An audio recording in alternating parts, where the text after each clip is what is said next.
child, see purity in my eyes. Allow me to sit at your feet. Hear me, hear me.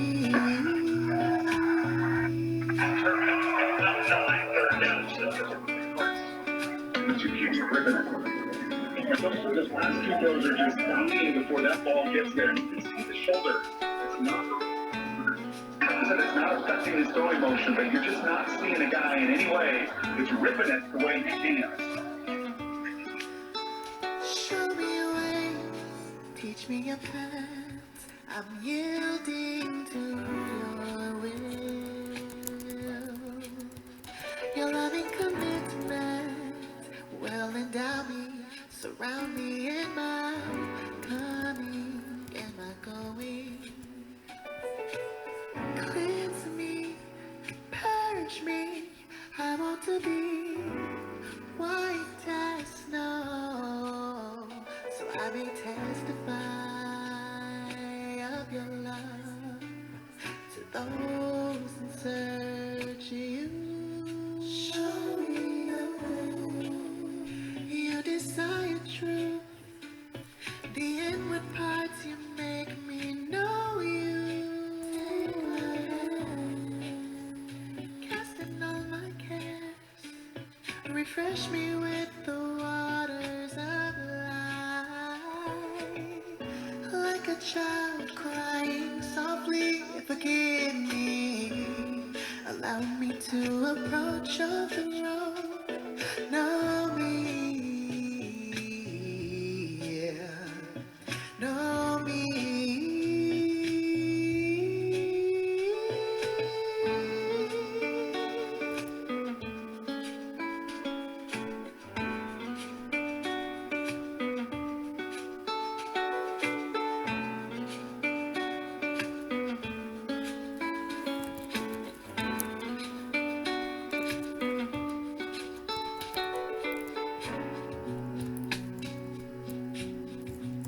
Have mercy upon me, O Elohim, according to your loving kindness.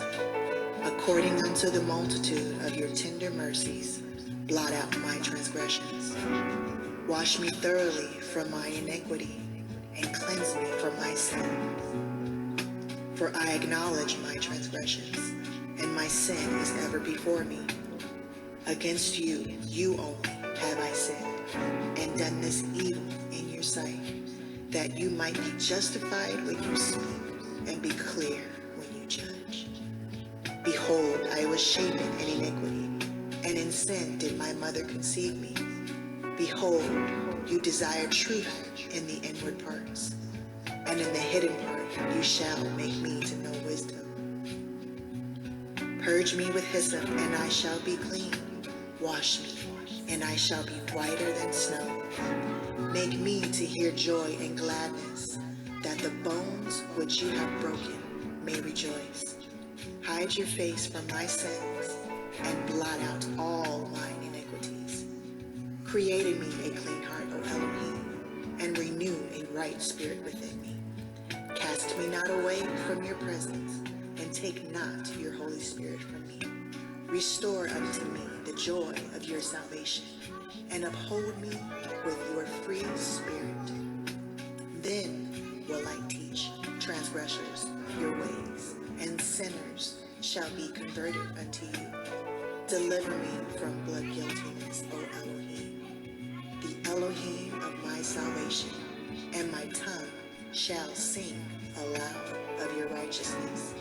O Yahuah, open up my lips, and my mouth shall show forth your praise. For you desire not sacrifice, else I would give it. You delight not in burnt offering. The sacrifices of Elohim are a broken spirit, a broken and a contrite heart. O Elohim, you will not despise. Do good in your good pleasure unto Zion. Build you the walls of Jerusalem.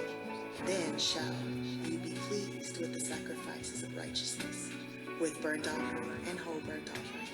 Then shall they offer bullocks upon thine altar.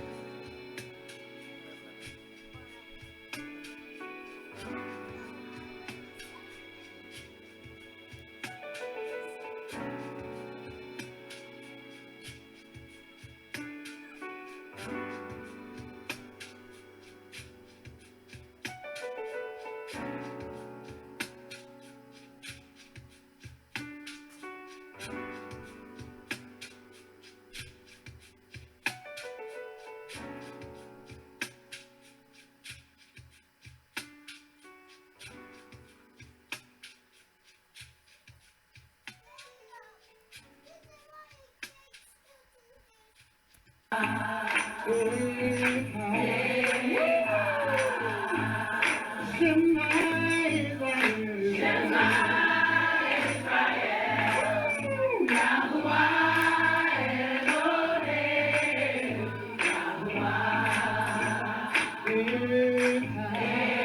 Hallelujah. Now this part here is a call and response.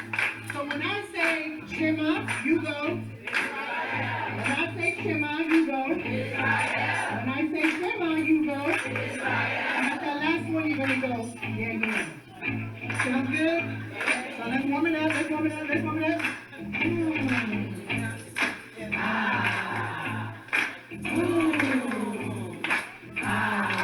I feel now.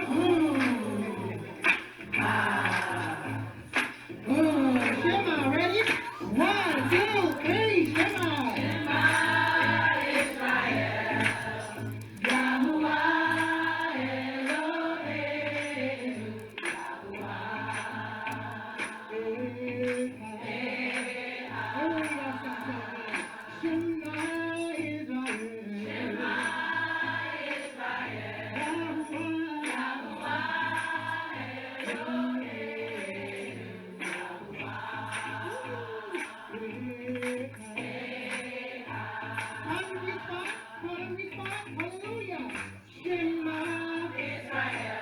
Shema Israel. Shema Israel. Shema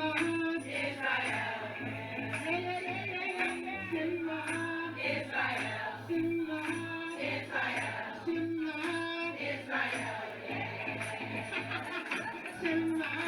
Israel. Shema Israel. Shema Israel. Shema Israel. Shema Israel. Shema Israel. 1, 2, 3, come on, Shema Israel. Yahuah Elohim. Yahuah.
עת למות,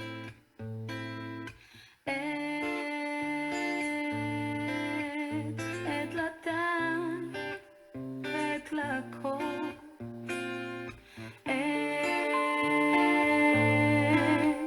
עת להרוג ועת לרפוא,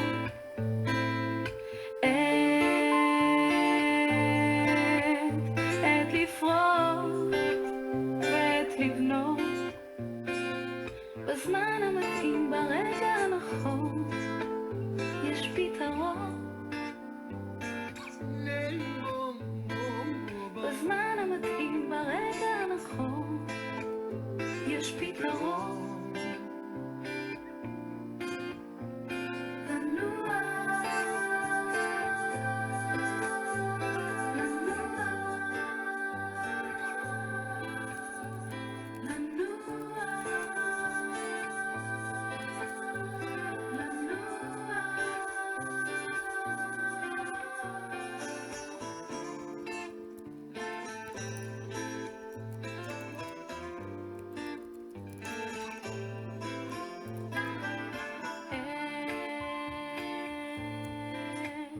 עת לבקש ועת לאבד,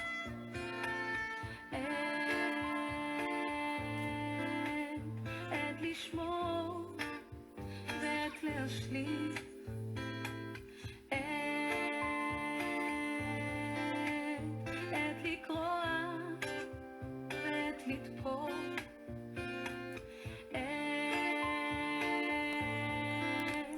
עת לחשוב ועת לדבר, בזמן המתאים ברגע הנכון יש פתרון. בזמן המתאים ברגע הנכון יש פתרון.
Yahuah. I want to say shalom and welcome to each and every one. It is wonderful to be here today, and it is great to see each and every one of you.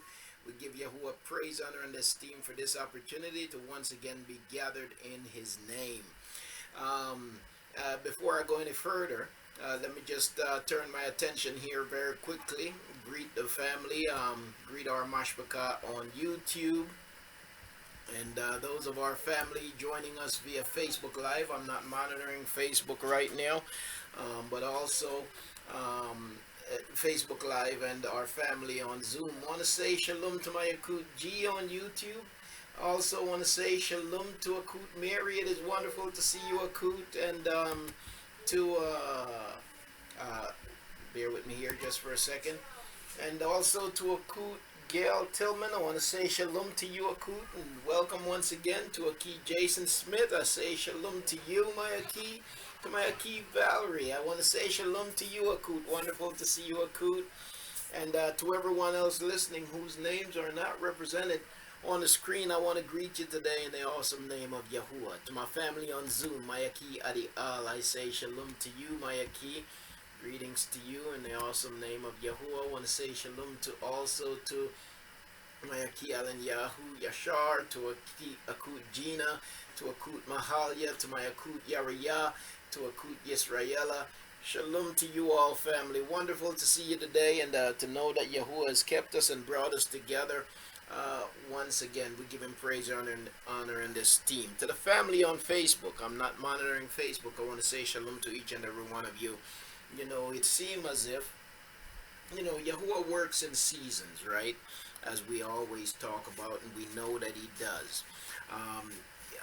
He tells us in His Word that for us to understand, I'm paraphrasing now, but I'm just putting it in everyday language for all of us. But He tells us by His Word that in order for us to understand Him, then what we need to do is to look around us, look at what He has created, right? And so He says that, for example, in the book of Tehillim, in the book of Psalms, I believe it's Psalms 19, it says, the Shamayim declares the esteem of Yahuah, and Arat shows His handiwork, right? Night after night, day after day brings forth wisdom. Night after night shows His knowledge. And so what Yahuah is telling us is that if we want to understand what He's doing, if we want to understand Him and how He operates, then all we have to do is look at His creation. Because after all, Yahuah is in everything. That's not to say that you go worship a rock saying that, okay, Yahuah is in that rock, so let me worship the rock. That's not to say that. But Yahuah is in all of creation, right? Yahuah, He fills time and space. He is in everything, and He is everything. And so we give Yahuah praise, honor, and esteem. So with that said, talking about seasons, Yahuah works in seasons. And I'm noticing something. Because in the past couple of weeks, maybe week and a half, maybe to be more exact, I've been getting numerous friend invite from people, mainly from the continent of Africa, not just Africa, but mainly from the continent of Africa. There's been a lot of people sending me friend invite, and as I interact with some of them, I'm realizing and I'm learning that some of them are reaching out because they have come across some of the our videos, whether it be on Facebook or on YouTube. They've come across it, and so there's this desire and this hunger, to they're seeking Yahuah, they're seeking for truth. And so just in the past week, I'd perhaps received about maybe over 300 friend invite on Facebook, and it's people who, the majority of them are people who are, they've come across some information, something maybe that I've posted, whether it be a video or something, and they want to make that connection. And so I see that as Yahuah working, as Yahuah doing his work. And sometimes when you feel like, what's the use of going on? What's the use of continuing? Um, Sometimes Yahuah, he has a way of coming right there when you're about to take that leap, right? When you're about to jump off the bridge. He comes and he grabs you by your shirt and he says, not so fast, right? And so he comes and he brings these people and he says, well, see, um, this is why you're here. You might think that what you're doing is insignificant. You might think that nobody pays attention. You might think that nobody is listening, but in fact there are people listening. And so it's reassurance, and it says that the work is not over, right? It's just barely begun. And so to Yahuah be all esteem. It is my hope and it is my prayer that his word would continue to go forth, that is, the bar would then continue to go forth in the midst of much confusion. In the midst of much confusion. You see, there's one thing that we're not short on. There's one thing that we're not short of and short on, and that is confusion. There's a whole lot of confusion out there. You see, a whole lot of voices out there. And you know what? You can't just blame individuals, and you can't just blame people for the confusion. Ultimately, it is the will of Yahuah that's in effect, because Yahuah himself said that he would bring confusion upon us, that he would lead us into confusion. And that's where we are. We're living in confusion. We're living in Babal, the house of confusion. You see, and so the confusion didn't just happen. You see, the confusion didn't just happen.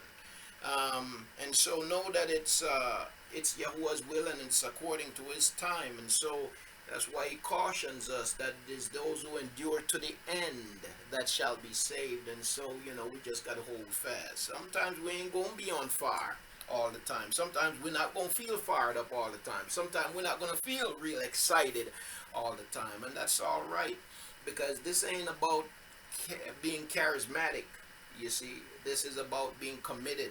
And so, family, be encouraged and know that Yahuah continues to sit, rule, and reign, and in his time he'll make all things well. And so once again, I want to say shalom to each and every one of you all. Welcome. I'm excited about going back to our reading today from the book of the 12 Patriarchs. We're looking at the dying testament of Rahaban, aka Reuben. And so we read chapter 1. There are 2 chapters in that book. And so we read chapter 1 last week. We're going to read chapter 1 today. And as we read today, it's going to cause me, the reading, it causes me to reflect on women. Okay, to reflect on women. I'm going to talk about my sisters. I'm going to talk about the light that women are perceived or viewed in from the perspective of the scriptures. I'm going to talk about that today, and maybe why that is, why that may be. All right, and so in the age of the Me Too movement, and I believe that I believe that Me Too is appropriate, but there are people with different agendas who are attempting to hijack that movement. The how should I put it now? The feminist movement, for example. The I Am Woman movement. Hear Me Roar. So they'll may try to hijack that and make something else out of it. But I believe Me Too is important and very much needed, because too many of our women have been abused and continue to be abused, and too many of our women have no voice, you see. So even as I speak here, just reflecting on, you can measure that from the perspective of social ills in our society, in this society, right? We know that there's a disparity between, and I'm not getting political, I'm just talking about what is, okay? But we know that there's a disparity between what what in general, and it's been this way for the longest time because that is the way the system was built, okay? America was built upon a system of white supremacy, okay? Again, I didn't come here today to beat up on whiteness and blackness and none of that, but I'm just stating the facts here real quick. America was built upon a system of white supremacy. Now, many white people, either they're ignorant to that fact or they're in denial of that fact, that America was built upon a system of white supremacy. What we have to understand is that America took some of its, well, put it this way. America, when they established their what you call that thing? The document that they always talk about. Forget the name of it now. The Constitution. When they established the Constitution, they wanted to mimic the Romans, right? When they established the Constitution. And they tried to mimic the Romans in architecture. They tried to mimic the Romans in the way that they established their governmental system. That's where you get the Senate from, the idea of the Senate. That's where you get the House, and that's where you get the idea of the Supreme Court and all of that stuff. They get all of that from the Romans, right? So they try to mimic the Romans in establishing a system of government. Now, what they did also, as they tried to mimic the Romans, they add to the Roman way of thinking. They incorporated racism or racial bias into their Roman system, right? Because America's system is a Roman system. But what's different about them and the Roman system, now they incorporated racial bias into the system. So what I'm getting at is, for example, if you were living in Rome, and if you read the writings from Scripture, you get this, you understand this, from the Scriptures and from the letters. You understand that one Roman rule, a law that the Romans have, was that the government was not to abuse the rights of its citizens, right? The government was not to abuse the rights of its citizens, and the government had an obligation to defend its citizens, okay?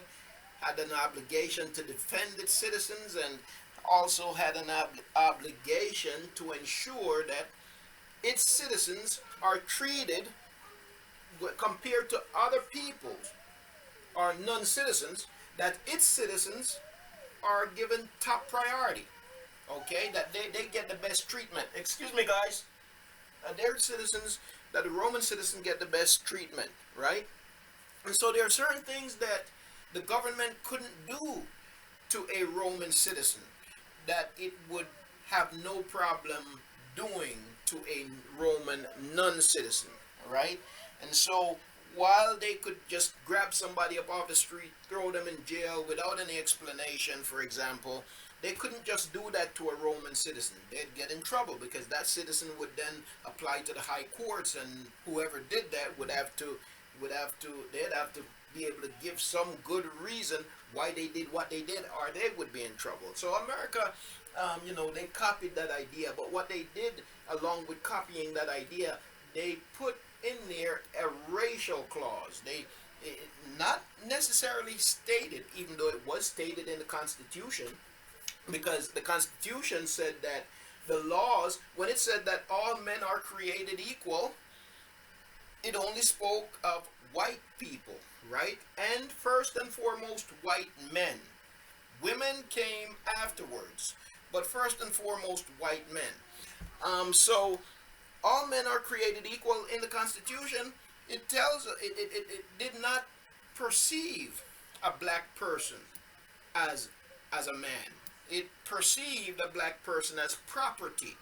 right? It perceived a black person as property, not as man. So when it says all men are created equal, endowed by their creator, whatever it says, it did not speak of a black person. It spoke of the white man first, and then after him comes the white woman. Okay? Now, here's the reason why I'm saying all of this. So, America was built upon a system of racial supremacy. And so it is a fact that under that system, that white people have been given privileges just on the basis of being white.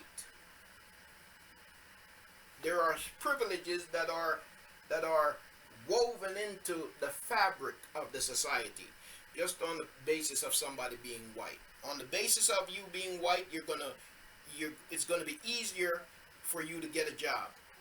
You find white people, especially in days before now, you found white people having jobs that really by their own rules they should have degrees. Excuse me.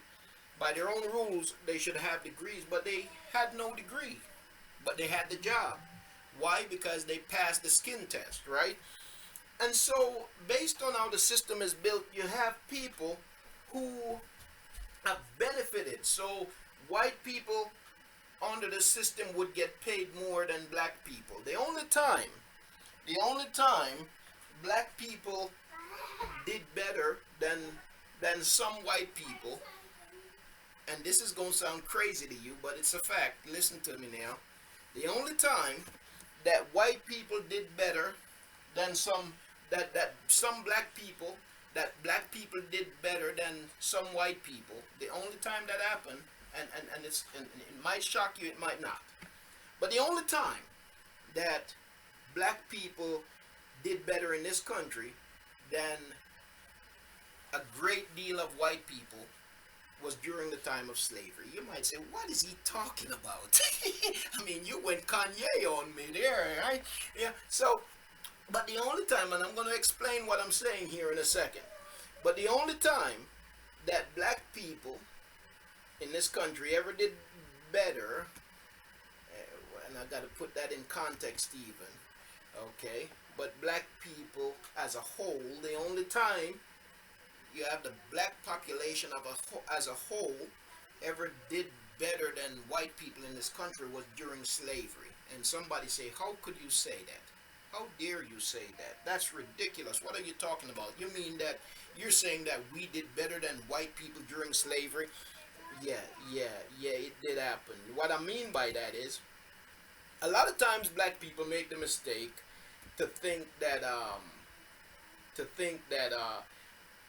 all white people were slave masters, right? That all white people were slave masters, and that wasn't the case. It was only a few. It was only the elite. You see, compared to the population overall, the number was fairly small of white people who owned slaves, right? Those who were too poor, who couldn't afford to own slaves because slaves were expensive, okay? Those who couldn't afford to own slaves and they were just simply poor, many times, even though the slave was just barely given enough food to eat, to get by so he can go out there and work in the field, the slave had more to eat than many white people in America. And because of that, white people, the regular white folks in America were very jealous of the slave and very envious of the slave, and we're going to talk about envy as we continue in our study from the book of the 12 patriarchs. But many whites were very envious of the slaves. The reason why, because even though the slaves weren't being treated well, even though they were sleeping in the farmhouses with the animals, and even though they didn't have enough clothing to keep them warm during the winter and covered during the summer, in many cases they were still living better from the perspective of having food, that is, and some clothing. They were still living better than some white people from that perspective. Not from the perspective of being whipped and raped, okay? But from the perspective of having food. And because of that, there were white people that were very envious of black people during the time of slavery, because there were some really poor white people in America. So what they did to appease those white people that had it really bad, while you had the elite that was living lavishly, what they did was they gave the poor white people power over the slaves. And so a slave under no circumstance should come out their mouth in what is perceived the wrong way when they spoke to a white person, right? Because no matter how poor that white person was, that white person had power over that slave, just simply based on the color of that person's skin, because that white person is a human being and that slave is not. That slave is only 3/5 human, mostly animal, okay? Just a property. Again, the reason why I'm bringing this up is this. Let me get to the point. So, America is built upon white supremacy. And in the system of white supremacy, white men make the most money. Then comes white women. Then comes black men. Then comes black women. Okay, I'm getting to the point of the treatment of our women. That's what I'm really getting at here. At the end of the day, that's what I'm getting at. So in the system of white supremacy, white men receives the highest privileges. Then come the white woman. Then comes the black man. And the person at the very lowest rung of that hierarchy is the black woman. As a result, the black woman have borne the blunt of everything. The black woman has borne the blunt of everything. You can think about it from the perspective of when, as it would be in during the time of slavery, and even after, and I say that tongue in cheek, but even after the chains came off, when you had when slavery kind of changed its form, where you had peonage, and where you had sharecropping, where a white man would he'd walk up into a black man's house, tell him to step outside and have the way with the black man's wife, and black man couldn't say nothing about it. But then out of a feeling powerless and angry, what that black man does is he now goes in the house and he takes out his anger on his wife, the wife that was just ravaged by this man, by this white man. So he goes in and he kind of blames his wife for what happened to her, because he feels powerless and he felt like he couldn't protect her. But now you have misdirected anger. He goes and he beats his wife, and it becomes a continuous thing. He's living with this anger, and the person that bears the blunt of it is the person closest to him, which is his wife and his children, right? And so you have this thing that has developed in the society. And so you have women that have been mistreated, abused, raped, fondled, everything from strangers to people in their own household, and nothing has been done or said about it, right? And then now here comes the Me Too movement, which is something started by a black woman that was raped, right? And so it gives women a way of speaking out. And family, I listen to this talk radio, and I hear women 60 years old, 70 years old, older women, young women. They come on there and they're talking about having gone through stuff that they have never shared with anybody, never told anybody about for over 50 years, for over 60 years. They never said anything. And it's not until this moment that they feel empowered to speak. And then you have people who trying to ridicule them and saying, oh no, nothing happened to them. If it did, they would have spoke up. But that's not the case. It's more intricate than that. It's more what's the word I'm looking for? It's more, I don't know the word I'm looking for right now, but it's more technical than that, you see. So there is a place for me too, but there's also, you have people who will try to use that and turn it into something else. Now, I'm bringing this up because I want to look at how women are represented in the scriptures. Okay, as we go into our reading today, I want to look at how women are represented in the scriptures, or maybe I should say in translation. Maybe I shouldn't say in the scriptures, but how women are represented in translation. Okay, I want to look at that today, because when we look at translation, we see, what we find in translation is that women are like viewed as the lowest of the lows. A man could just take a woman and do with her whatever he wants to do with her, and she has no voice. That's what we see in translation. But I'm at a place where I got to question that. I got to ask, is that how Yahuah really intended it to be? Or does the translators,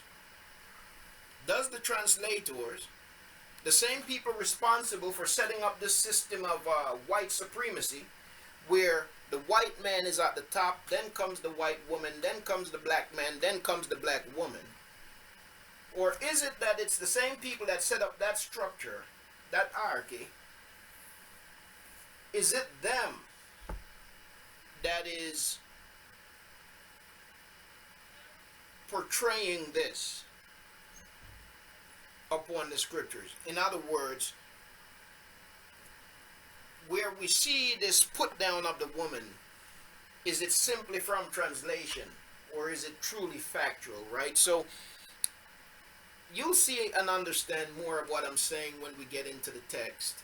We're going to get there shortly. In the meantime, I want to open up in prayer, family, and then we're going to go to our reading from the book of the 12 patriarchs, and at the end of our study today, I want to open up the microphone. Would certainly like to hear from you. Okay? Halal Yahuah. Abba Yahuah, we thank and praise you for this time. We barak your great name, Father. We pray that you would barak this time, barak your word, barak your people. Pray, Yahuah, that you would raise us up. Halal Yah. Help us to live set apart unto you, Father. Reveal all truth to us, that we may walk in it. Not to be prideful, Yahuah, but to serve you purely and wholeheartedly. Take away those things from us that goes contrary to your way and your will. And Yahuah, I pray that you would guide us in your wisdom. Do this, we pray. We pray for our mashpaka, those who are unable to be with us today, for whatever reason. We pray for their protection. We pray for their covering. We pray for your continued awakening among us. And may you keep us in all that we do. In your great name. Amen. Halal Yah. Once again, I want to say, Shalom, family. What we seek is the truth, the whole truth, and absolutely nothing but the truth. And it is my hope that Yahuah would continue to reveal his truth to us, to his people. Halal Yah. Well, we're going to get into our text here, family, and again at the end I'm going to open up the microphone to our mashpaka. If you want to share, I would encourage you to do so, family. But I believe that the conversation that we're having is an important one to have. It's an important one for us to consider, and it's time to get real. You see, too many of our people are hurting, and forced to live in denial of what has happened to them, and still people want to silence us. You see, concerning what's happening to us, if they want to silence us overall about what's happening to us, when they certainly want to silence our women, right? Because women have no place or should not be allowed to speak. I say that's garbage. All right. Now, just reading here.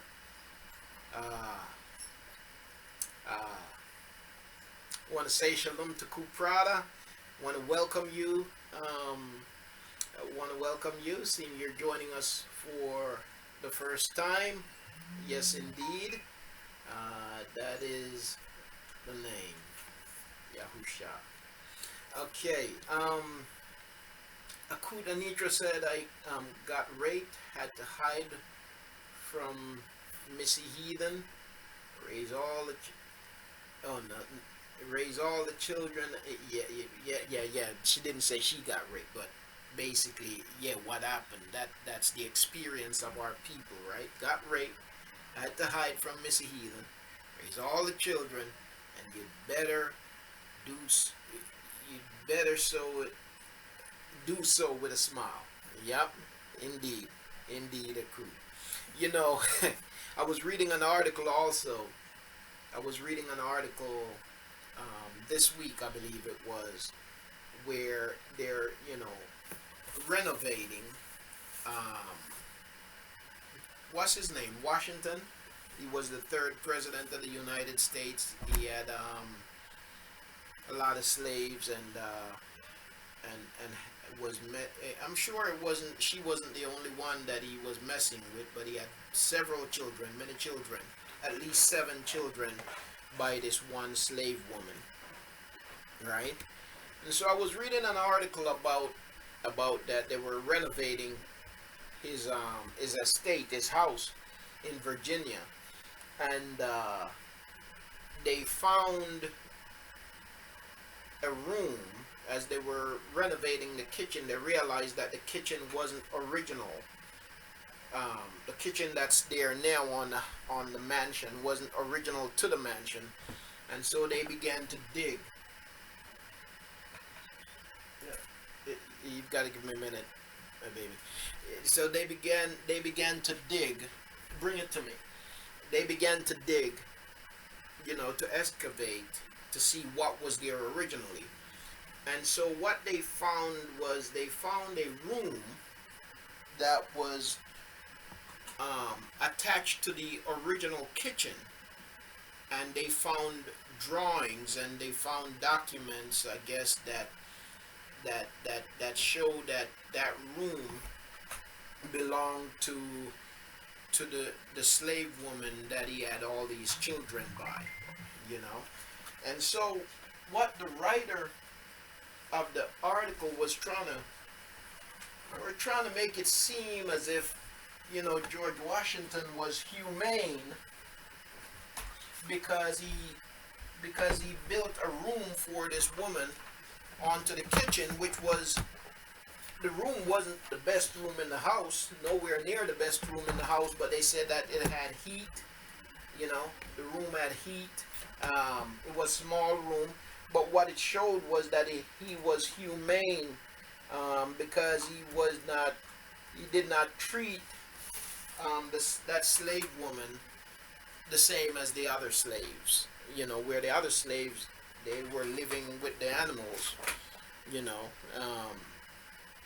had no, whatever heat they had to create, basically they were showing that he was humane, but again, it just goes to the narrative that we see in our society, right? Anyway, so family, I'm going to open this up. To once we get done, I'm going to open this up to any comments or conversation. But for now, we're going to go to the book of the 12 Patriarchs. And you'll see why I started off the way that I did as we read. you see. I want to say shalom to my Akut Yolanda. It is wonderful to see you, Akut. Shalom to my Aki Yaram Yahu. Also to my Aki Waraya Matayahu. Wonderful to see you, Aki. To all of you family joining us today, I want to say shalom. Great to see each and every one of you. All right, I'm going to open this up here. Well, let me get the scriptures on the screen. Bear with me for a second. Where did it go? Let me just get it on, find them, and I'll get it on the screen. So just give me just a second while I do that, okay? Just a sec while I do that.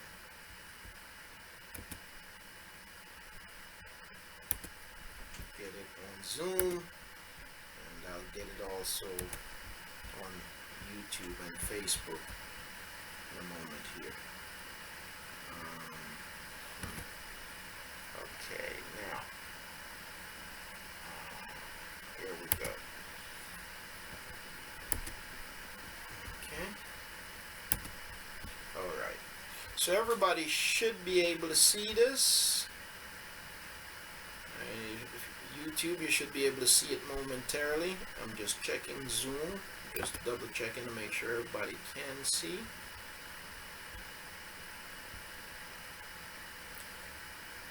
If you could give me a family on Zoom, if you're able to see what's on the screen, I'll make it bigger.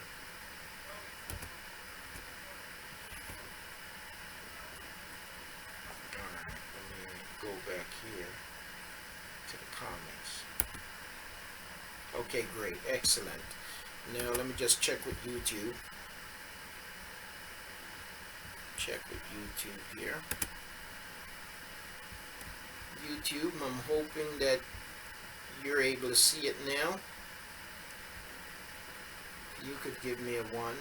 It seems like there's a delay in my thing, but I'm hoping that the family on YouTube can in fact see it. It's not updating fast enough for me to see whether you've put a 1 up or not. Just see what happens if I put a 1 up here. It goes on. Yeah, it goes on immediately. I'm not getting a response from YouTube. Oh, okay. Kudanitra. Tada Rabba. Tada. All right. Yeah, so we're in what's called the Forgotten Books of Adon, right?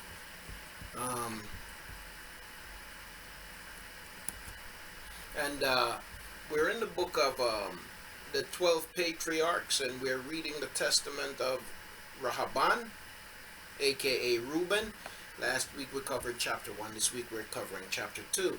So we're going to go right to it. Chapter 2. All right. Bear with me here. All right. So what's happening is that Rehoboam, or Reuben, he had gotten to a point, he was now an old man, and he was up in age, and he recognized that death was calling, right? That he was on the verge of dying. And so his sons came to visit him. And as we know from the scriptures, what we find in the scriptures is that one of the customs of the men of Yasharal was that at the moment of passing, when that time comes, they would either barak or curse their children. They would either barak or curse their children based on character, right? Based on character. They would either barak or curse their children. And so, for example, you see that in the book of Barashit chapter 49, when Yahuah was about to die, right? He baraked some, he cursed some, right? So Rehoboam, Reuben, was about to pass on, and so his sons came to visit, and he wanted to make sure that he did as he was taught. Okay, and so he's speaking to his sons here. Alright, so we covered chapter 1 last week, and so here now we're going into chapter 2. And so this is what he says here in chapter 2. He says, "Pay no heed therefore, my children, to the beauty of women, nor set your mind on their affairs, but walk in singleness of heart, in the fear of Yahuah, and expend labor on good works, and on study, and on your flocks, until Yahuah give you a wife, whom he will, that you suffer not as I did." Okay? "Pay no heed, therefore, my children, to the beauty of women, nor set your mind on their affairs, but walk in singleness of heart, in the fear of Yahuah, and expend labor on good works, and on study, and on your flocks, until Yahuah give you a wife, whom he will, that you suffer not as I did." Alright, so now, so he mentioned his suffering, and a part of that is it came from lusting. He talked about how he witnessed his father's wife. In chapter 1, he witnessed his father's wife taking a bath, and he looked too long, and then he began to think more and more about it, and before you know it, what he did was he drugged her, basically, and had his way with her, and as a result his father cursed him, right? And so what he's saying to his sons here is, lest you make the same mistakes that I make, and you transgress in the way that I did, then don't set your focus on women right now. Don't lust after women. Get your house in order. Get your spiritual life in order. Get your life with Yahuah in order. Pursue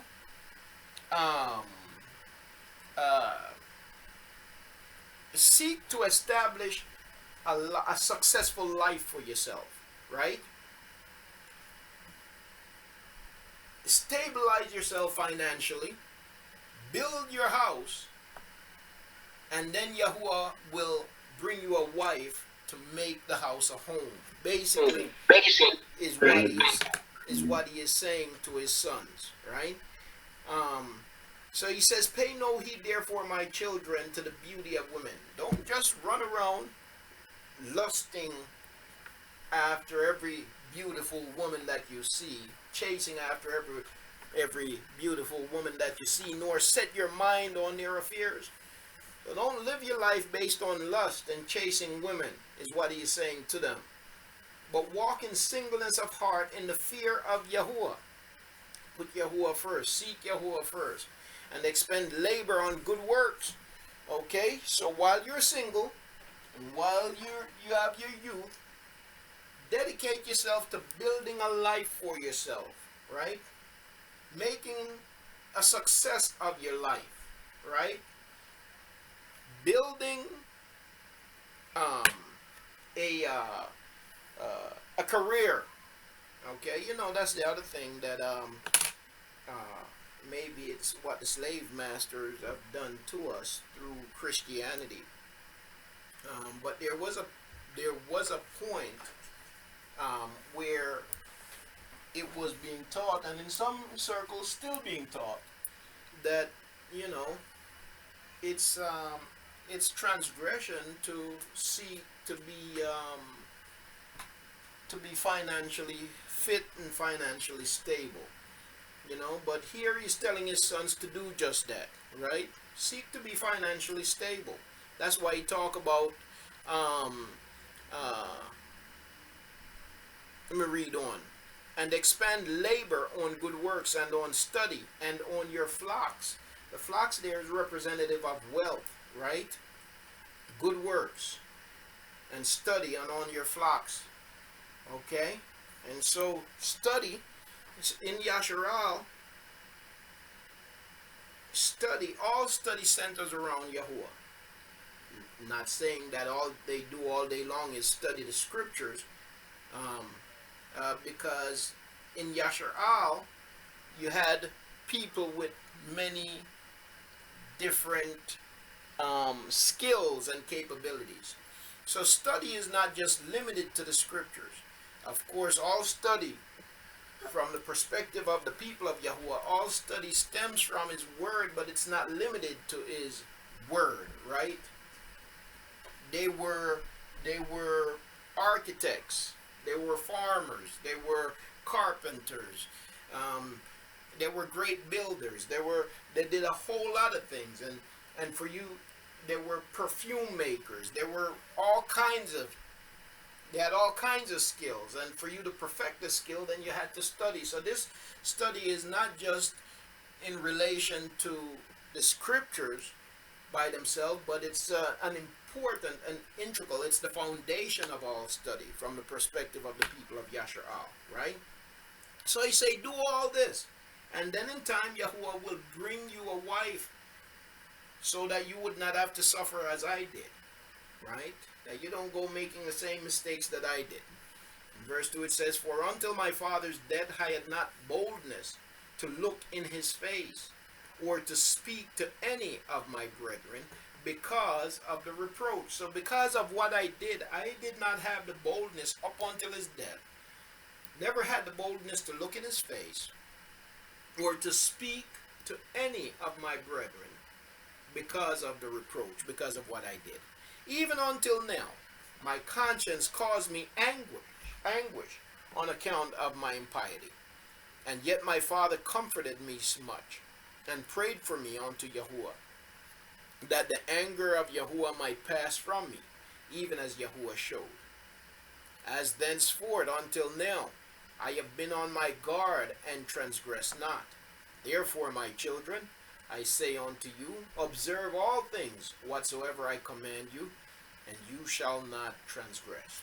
For a pit unto the soul is the sin of fornication or whoring. A pit unto the soul is the sin of fornication or whoring. You see, the thing with whoring or fornication is once you get into it, it becomes a slippery slope. It becomes a downward spiral, right? Are you almost offline? No, I'm not. What it does is, number one, in order for you to get into it, you have to begin to convince yourself that there's nothing wrong with it. Okay? There's nothing wrong with me being a whore. There's nothing wrong with me fornicating, right? And you find ways to justify it, right? And so once you begin to justify that, then what you're going to find is that you're going to begin to justify everything else that is wrong. And so he warns them. He says, for a pit unto the soul is the sin of fornication or whoring, separating it from Elohim. Okay, it separates you from Elohim. Whoring, fornication separates you from Elohim, and bringing you near to idols. Bringing you near to idols. We see that happening with Shalomah, right? Who they call Solomon. His great downfall was his lusting for women, right? For women he had no business being with. And as he got entangled with the women, what happened? He got entangled with their idols, you see? And bringing your being near to idols, because it deceives the mind. Whoring, fornication, deceives the mind and understanding, and leads down young men into, not Hades, into Shahu. Now you see here we're looking at a translated text, and you would never find Hades in the original text. Now that's a clue for us to take note of, because not everything you see in translation belongs in translation. Okay? And the same is true when we read things about women in translation. Okay? So, what should be there is not Hades. Who or what is Hades? We have talked about that in the past, right? Hades is actually a mighty one. Hades is a mighty one, right? in Christianity, they say Hades is hell, right? And and that's another myth. Okay, hell is another myth, right? But Yahuah, the grave, it will bring you down to the grave, even literally. Whoring will bring you down to the grave, even literally, because it triggers strong emotions. It triggers strong emotions in people.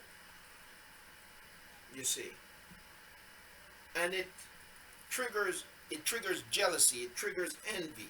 It triggers things that could literally cost you your life, right? For a pit onto the soul, and the soul is in reference to the complete being. Okay, the translation here would have you think, or the translators would have you think that is talking about something that exists in you, Casper, that when you die it floats up out of you. But according to the scriptures, the soul is the complete being. Okay, the soul is the complete being. That's what the scriptures tells us. Okay, so if you haven't been with us long enough, where we have covered that in our studies, what the scriptures tells us is that Yahuah Elohim formed man of the dust of the ground, breathed into his nostril the nafash of life, and man became a living soul, or a living being. So when we see soul, it's not in reference to a third part of a person, as Christianity teaches that we're three-part beings, right? That's not what it's in reference to. It's basically in reference to the whole being. So it leads that one. It leads the person who gets involved. It leads them to death, literally, and to idols. For a pit onto the soul is the sin of fornication, whoring, separating it from Elohim. It separates it from Elohim and bringing it near to idols, because it deceives the mind and understanding, and leads down young men into Yahuah, the grave, before their time. For many hath fornication destroyed. Fornication, whoring, has destroyed many.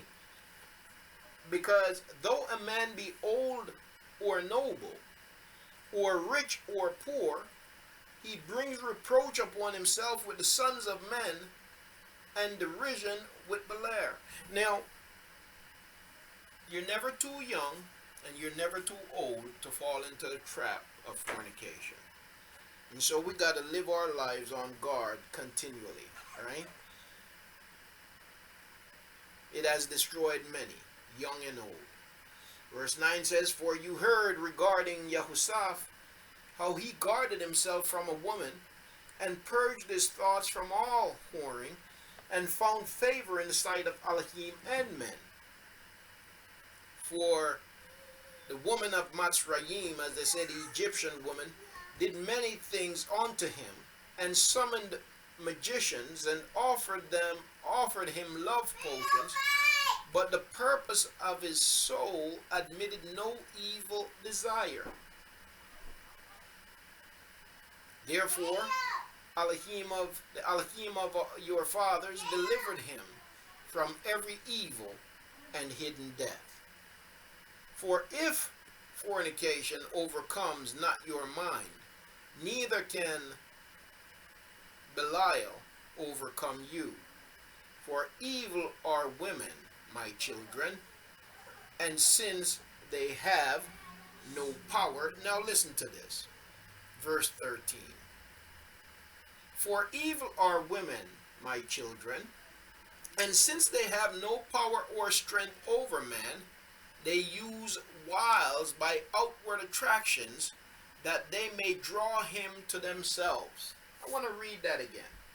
"For evil are women, my children, and since they have no power or strength over man, they use wiles by outward attractions, that they may draw him to themselves." Now here I have a problem. I have a problem, and I'm going to explain to you what my problem is.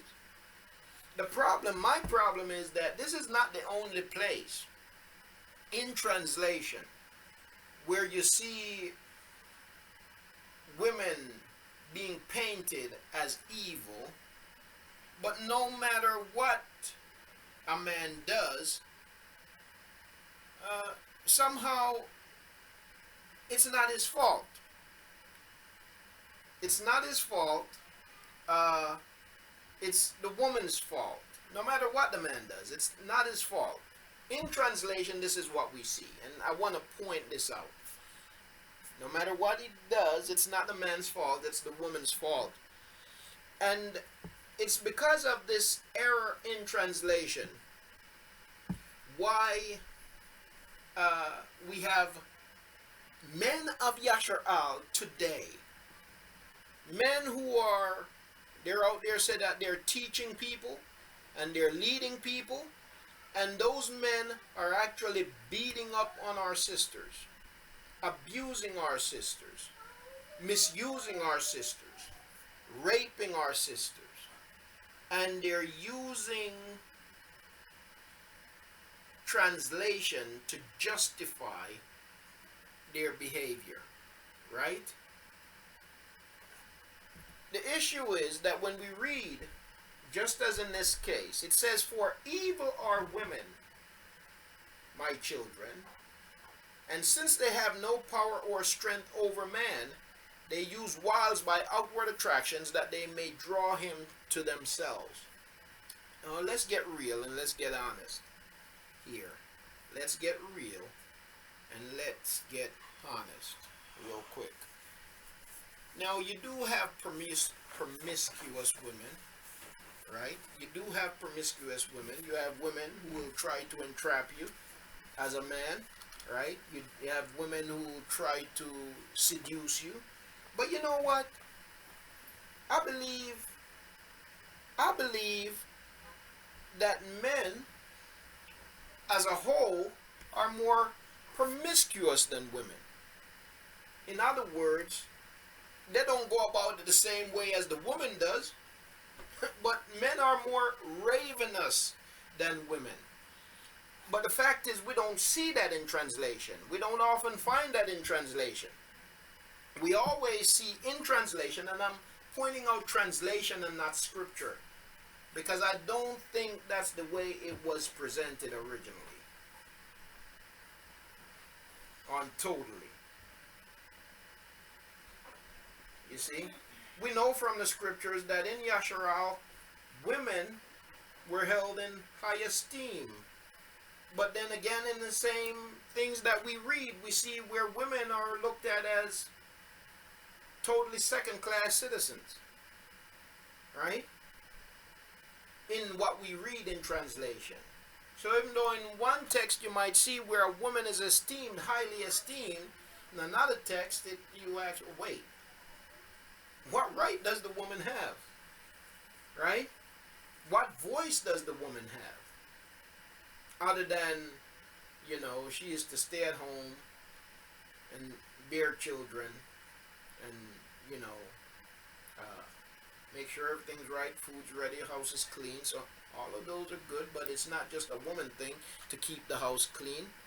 As a husband, I help my wife to keep the house clean. I help my wife to keep the clothes washed. I help my wife to fold the clothes. I help my wife with the children. Right? But you have men out there, men of Yasharal, who use texts like this, or women are evil. And I believe it's mostly, you see a lot of this because the people who give us the translations are the same people who gave us the what they call it again, the white supremacy system. And in the system of white supremacy, who comes first? The white man comes first. Then comes the white woman. Then comes the black man, and the black woman is at the bottom. Right? And I believe it's the same people with that same mindset that inject things like this in the writing. I don't have total and conclusive evidence, I must say that. I don't have total and conclusive evidence, but I see enough to believe that in many cases that's the case. For evil are women, my children. So he's talking to his sons, supposedly. For evil are women, and supposedly these are his exact words. For evil are women. Women are evil. No, we men, we aren't evil. You know? No, not like that. No, we don't go in trapping women. You know, we don't go and try to lure them, try to tell them all the things that we know they like to hear, and then once, you know, once we get into their heads and we get what we want, then we ditch them. You know, we get them pregnant, we knock them up, and then we leave them and leave the kids to raise themselves. No, we don't do that. It's the woman's fault. She should have never gotten pregnant. But weren't you the one that got her pregnant? Wasn't it you that knocked her up? No, it was her fault. You know? She should have used something. Yeah. He didn't say he was evil. No, this is, remember who we're talking about here. This is the man who raped his father's wife. This is the man who raped his father's wife, but he did not say, I am evil. He said, women are evil. This is the man who drugged his father's wife and raped her. He didn't say, men are evil. He didn't say, we are evil. He said, women are evil. Again, my point here is, I believe we see a lot of this because of the people that translate text. I believe we see a lot of it. Maybe some of it existed among our people in that time, but I believe those with that kind of mindset magnify it when they translate. You see? For evil are women, my children, and since they have no power or strength over man, they use wiles, okay, they use tactics, schemes, by outward attractions, that they may draw him to themselves. Is this kind of mindset why we have so many men who are calling themselves set apart and they're beating up on women, beating up on our women, mistreating our women, right? And whom they cannot be, now we're dealing with, show you a good example that we're dealing with translation here. Whom they cannot bewitch. You wouldn't find that in the scriptures, right? You know? Who they can't seduce by outward attraction. So instead of saying seduce, they say bewitch. It shows you where these translators are coming from. They're very much into that kind of stuff.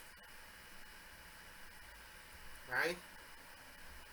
And whom they cannot seduce by outward attractions, him they overcome by craft. For moreover, concerning them, the messenger of Yahuah told me. So concerning women, this thing says, the messenger of Yahuah told me and taught me that women are overcome by the spirit of fornication more than men. I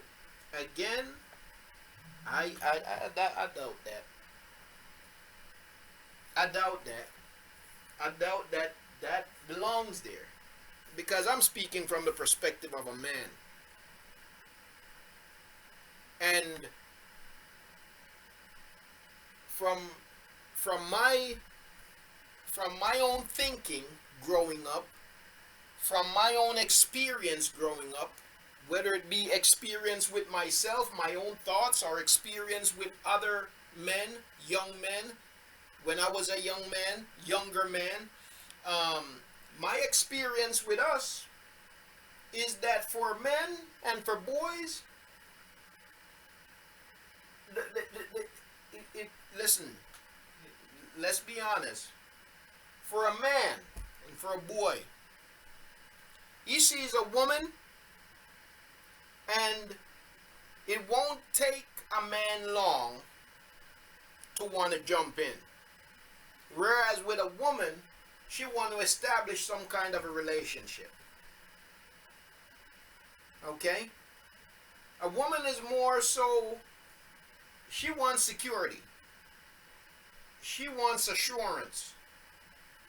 She wants to establish something lasting. That's not generally the case with a man.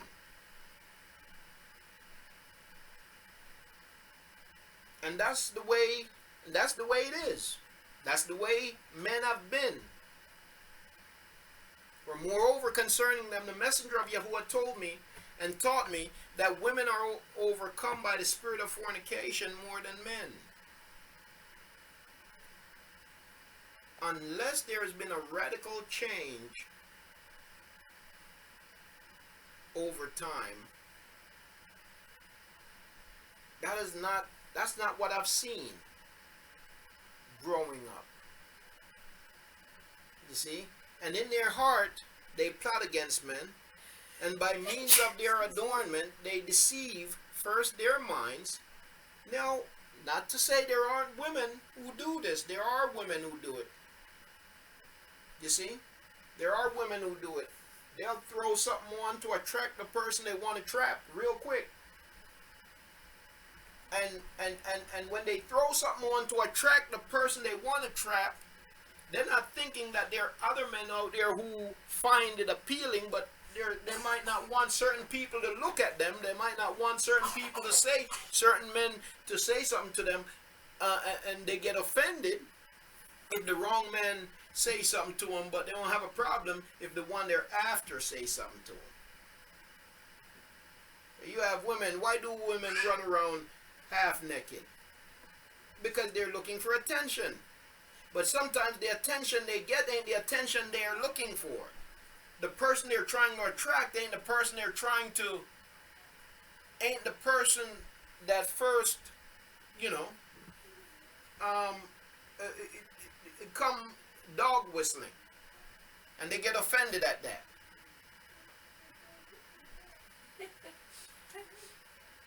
But they didn't put it on. They didn't go out half naked because, I just want to be free. I want to feel the wind. No. That's not why they went out the house like that. They went out like that because they're looking for attention. But they're only looking for attention from certain individuals, and when they get attention from other individuals, then they get offended. So there's no doubt that there are women who behave that way. But there's an opposite side to that.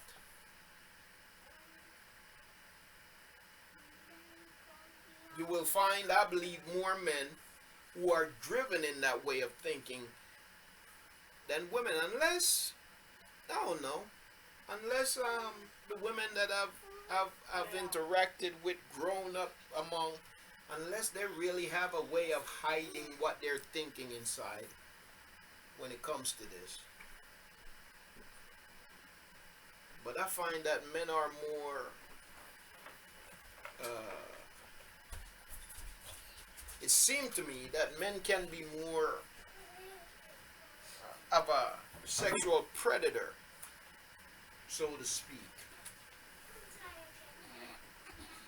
than women. Again, not to say that you don't have women out there like that, because there are many of them.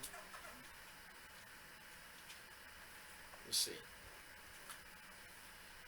So he says in verse 15, "For moreover concerning them, the messenger of Yahuah told me and taught me that women are overcome by the spirit of fornication more than men, and in their heart they plot against men, and by means of their adornment, their dress, their clothing, they deceive first their minds, and by the glance of the eyes they deceive their mind." Now some people wear some stuff that they ain't got no business wearing. You ever see those Walmart video things you only see in Walmart? You got some people, You have some people who have they have on some ridiculous stuff, and I've seen men and women. I've seen a lot of women. Some people, they put stuff on that they really shouldn't put on, and you wonder who told them they look good in that. You know, and that's where they deceive their own minds. It says they, in their heart, they plot against men, and by means of their dress, they deceive first their minds. And some of these people, some of the stuff they wear, if they hadn't first deceived themselves, they would have never walked out the door looking the way they do. And by the glance of the eye, instill the poison, and then through the accomplished act, they take them captive. For a woman cannot force a man openly, but a harlot's bearing she beguiles him. But by a harlot's bearing she beguiles him. Flee therefore fornication, my children, and command your wives and your daughters that they adorn not their heads and faces to deceive the mind. Because every woman who uses these trickery, right?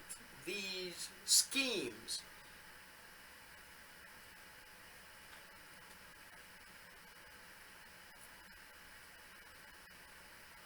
a woman who uses these wiles bath been reserved for eternal punishment.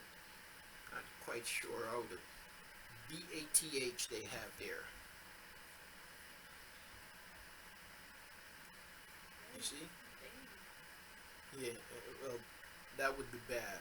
Bathe, it would have an E on it, but it doesn't go. I don't know why it's there. Because every woman who uses these wiles bath been reserved for eternal punishment. I don't get that.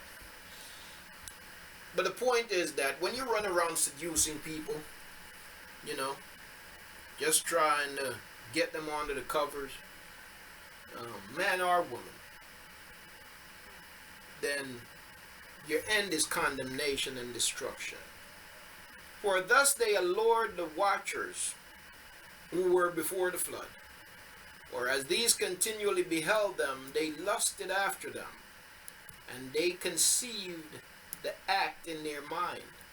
For they changed themselves into the shape of men, and appeared to them when they were with their husbands. Now, this sheds light on a raging controversy.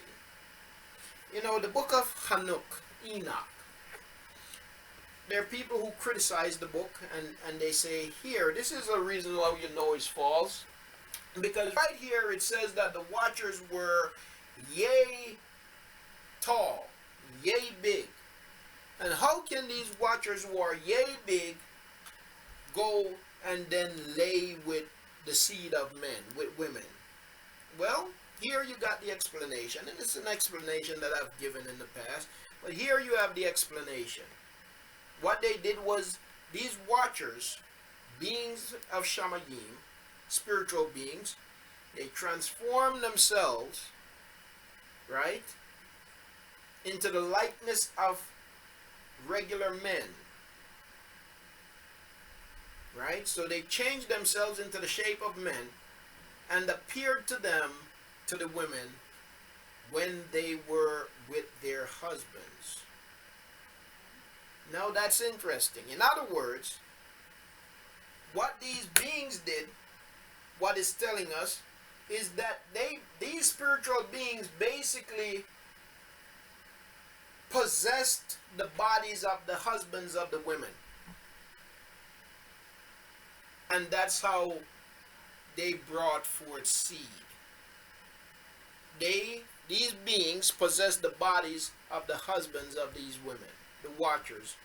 What they did was they possessed the bodies of men while they're with their wives, living out their lust, right, through the husbands.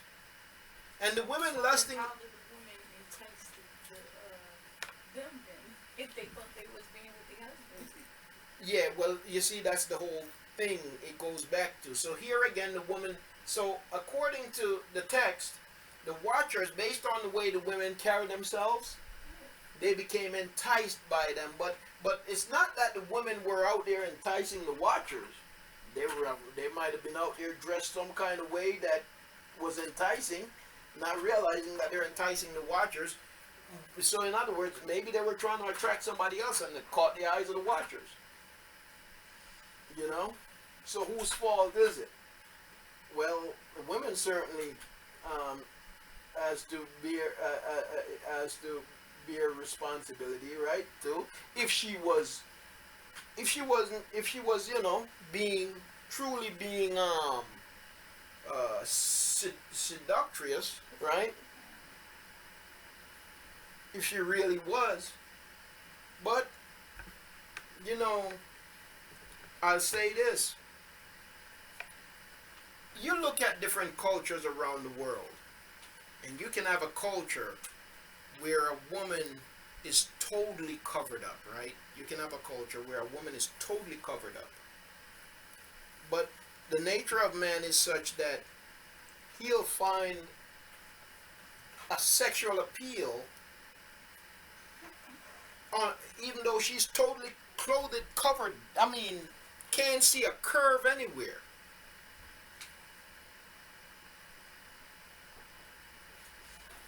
But he can still, her presence can still trigger,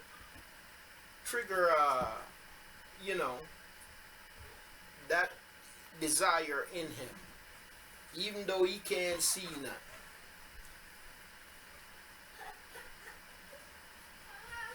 So sometimes it's not necessarily that the woman is. I mean, you look in Afghanistan, for example. You see these women, and they got on so many layers of clothing, and they're covered from head to toe, and they're still being raped. And somebody from another culture might say, well, what did they find appealing about that? You know, it kind of begin in the mind, right? And the women lusting in their minds after their forms gave birth to giants. For the watchers appeared to them as reaching even unto Shamayim. So here it tells us that the women somehow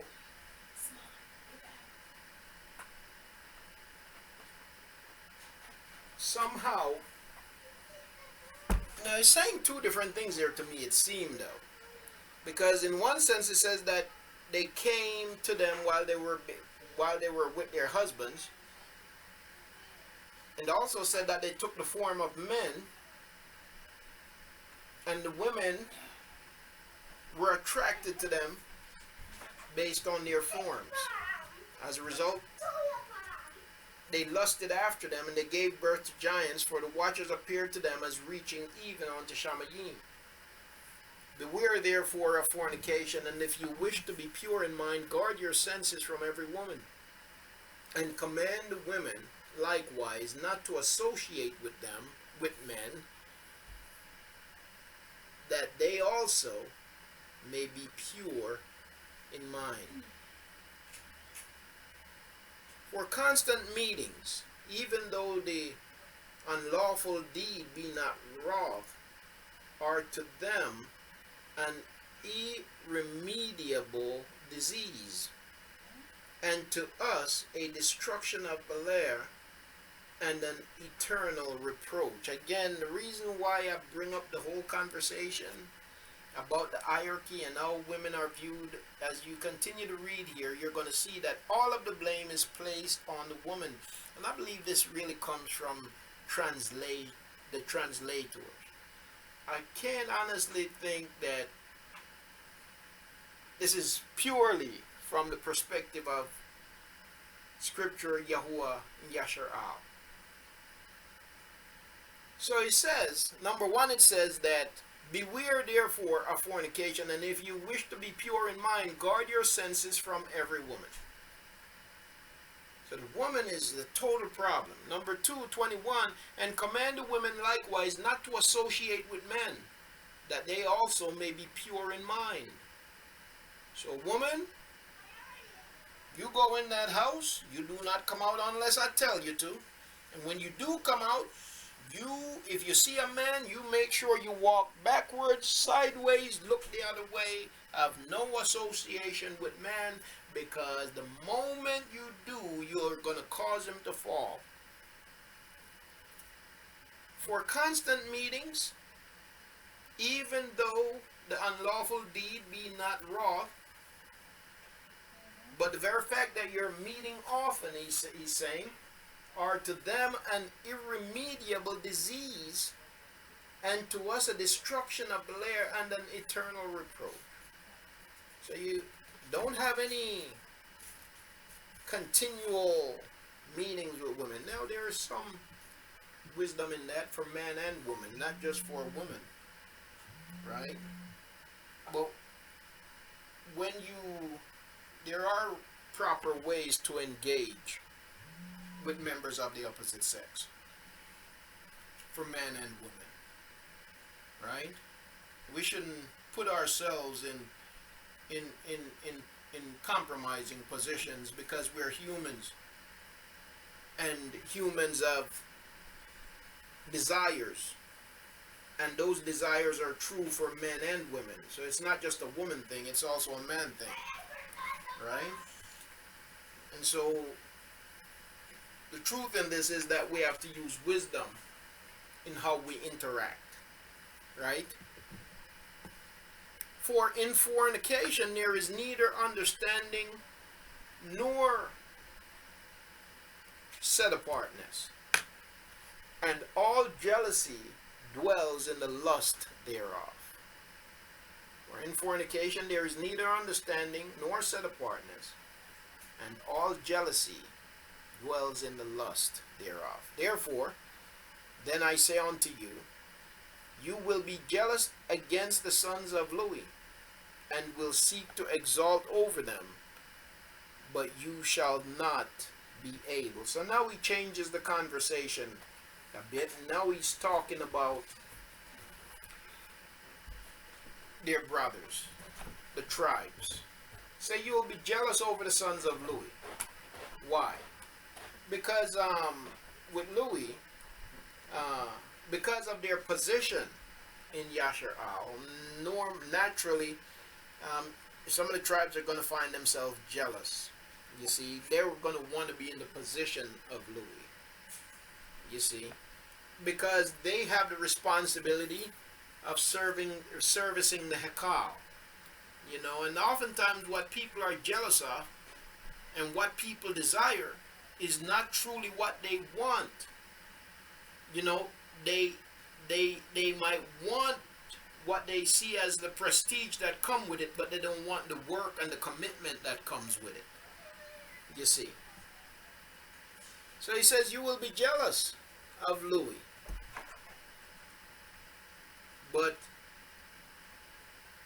and will seek to be exalted over them, but you shall not be able. For Elohim will avenge them, and you shall die by an evil death.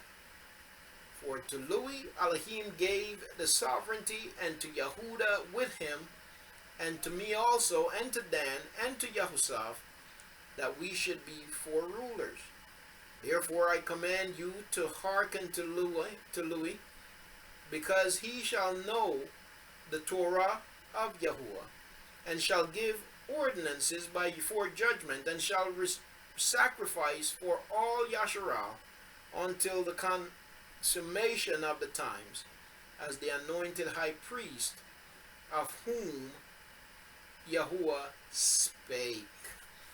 Now, I want you to pay attention to this in verse 26. Verse 26, I want to highlight it here, and I want to look at it for a minute. There's a lot of talk today about no Mashiach, anti-Mashiach, so on and so forth. That there is no Mashiach. That is a Christian doctrine and everything else that goes along with it. Sure, family, that you've heard it, right? There's been a lot of talk about that. But throughout the scriptures, Mashiach is proclaimed. But it is important also to understand that Mashiach is no other than Yahuah himself who delivers.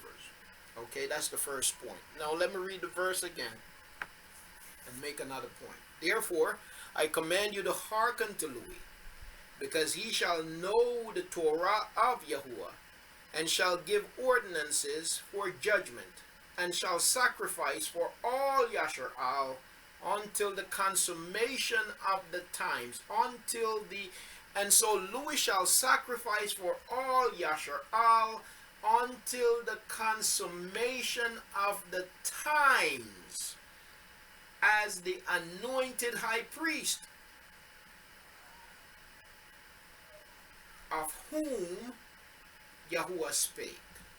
So the sacrifices would continue by Louis until the consummation of the time, until that appointed time is brought to an end, is fulfilled, until the consummation of the time. So the very fact that Louis is not standing in place offering up sacrifices on our behalf right now is because the appointed time, there's been a consummation of that appointed time. Right? There's been a consummation. Now again, we're only dealing with translation, and they use the word consummation. The original word that was used, I'm not sure what it was. Hopefully it's something that would be translated as consummation or something similar. But what does consummation mean? For there to be a consummation, there's got to be a coming together of two things. Right? There's got to be a coming together of two things. So one period is consummated with another period, and that brings together a completion or a bringing forth of something new.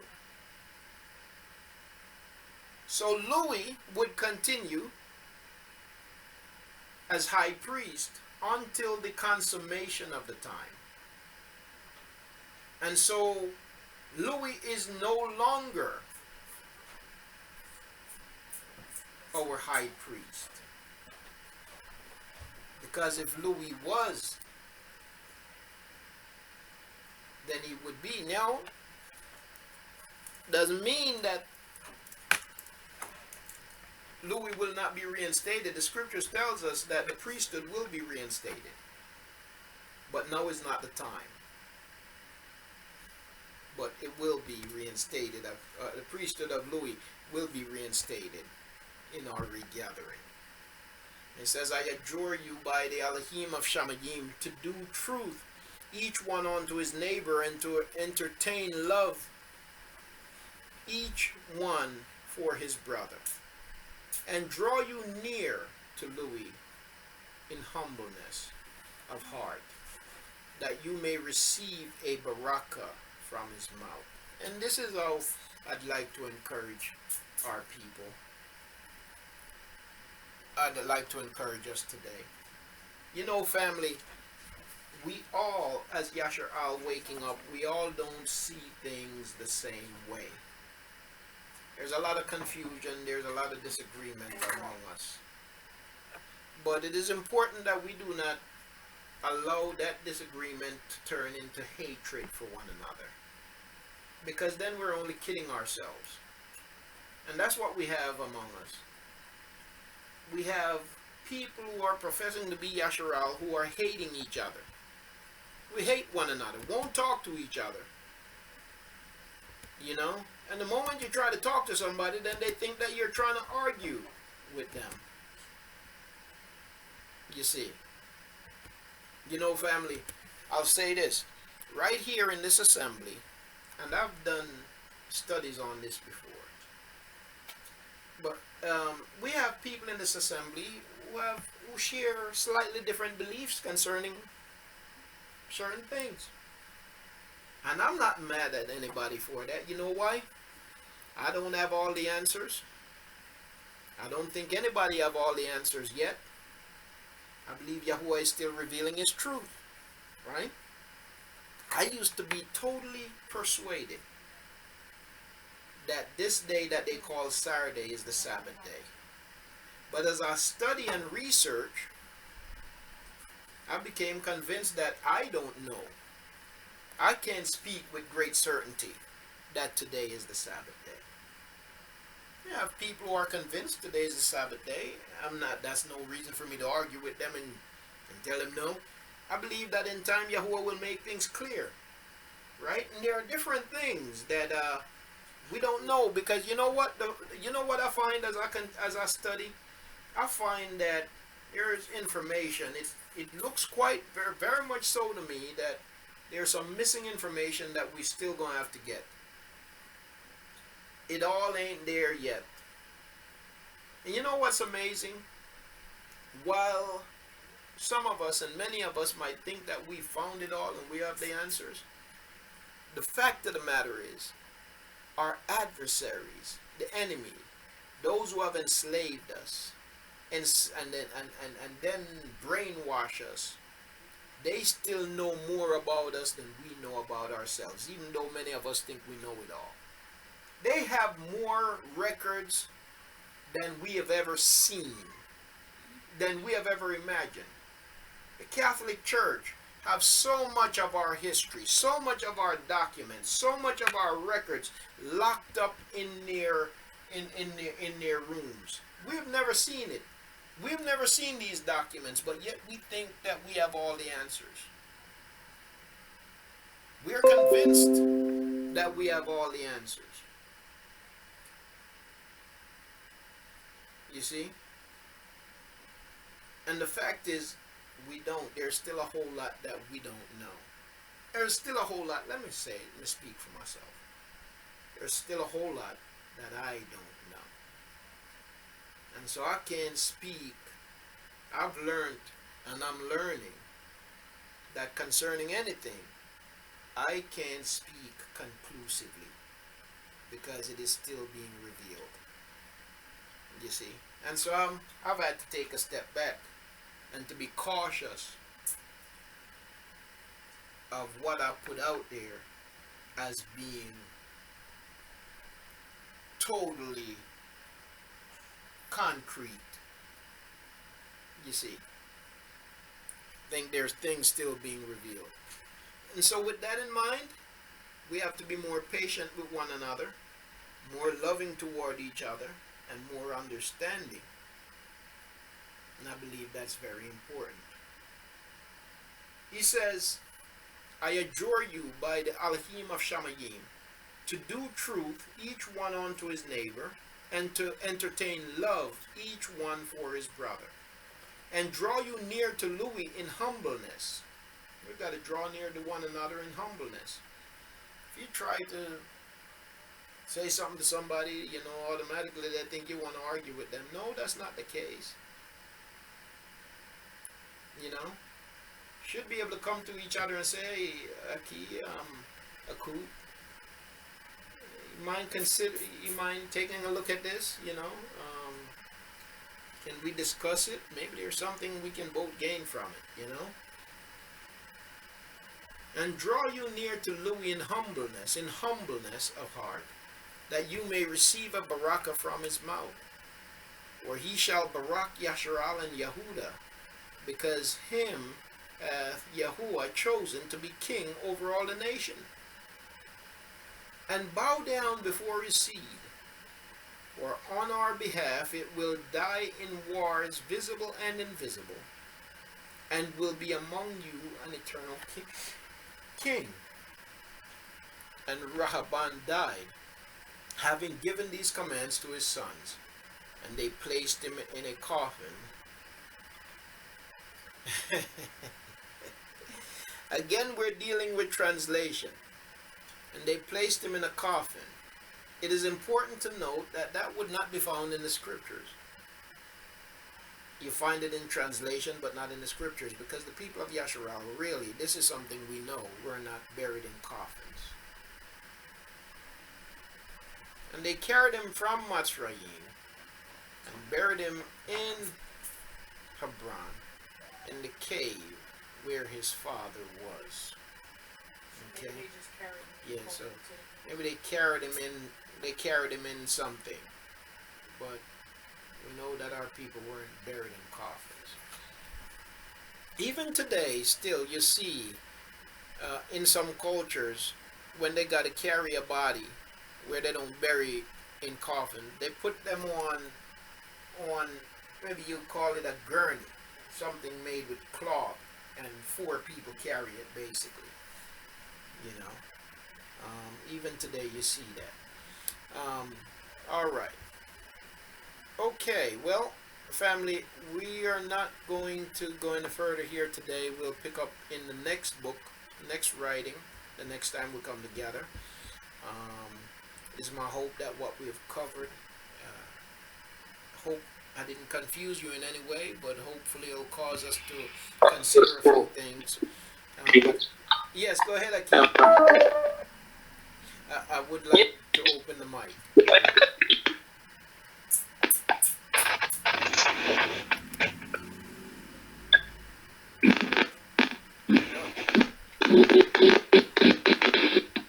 Um, there's the mic is open. I'm not sure whose mic that was. Maybe it was accidental. Well, you're breaking up very badly, Aki. Your video is on. If you turn the video off, you might have better reception. Yeah. Okay. Better. Okay. Go ahead. Yeah, okay, you Yeah. hearing me? Yes, I can, Aki. Shalom. Shalom, shalom. I have a brother here, Rodney. He was asking me a question about Louis, but I didn't know the answer to give him about who is Louis, he was asking me. Oh, I see. Yeah. Good question. So, Good question. Good question. yeah. I'm sorry, I must specify. So Louis is actually Levi, right? So they say Levi, but in the language of Scripture there is no V. There is no letter V. What they did was the U, they changed it to a V. They changed it to a W. They can't really make up their mind on what they want to make it. So sometimes you see them use it as a V, sometimes a W, sometimes a UW or a UV. But it makes the oo sound, the oo sound. So when I say Louis, I'm speaking of who they refer to as Levi. Right, okay. All right. Okay, thank you, okay. You're welcome, Daki, for raising the question. Yeah. Yeah. All right. Okay, family. Any other comments or questions?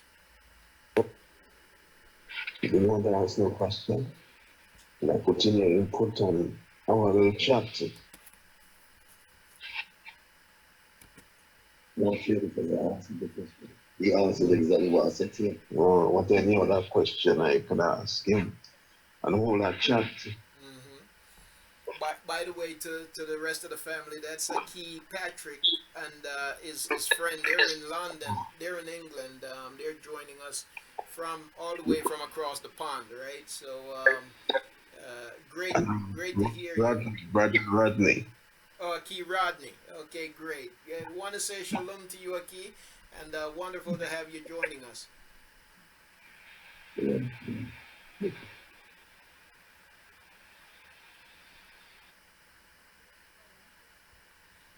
All right. Okay.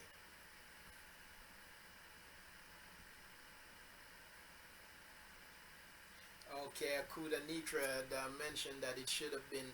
Remember when I was struggling with that, why that was saying bath? It should have been ath, H-A-T-H, and not B-A-T-H. Thank you. All right. Okay. Now let's see. Yeah, it was. They're joining us all the way from England, and that's why we had some of that issue with the audio. Let me go to my Akut Shar. Please go ahead, Akut.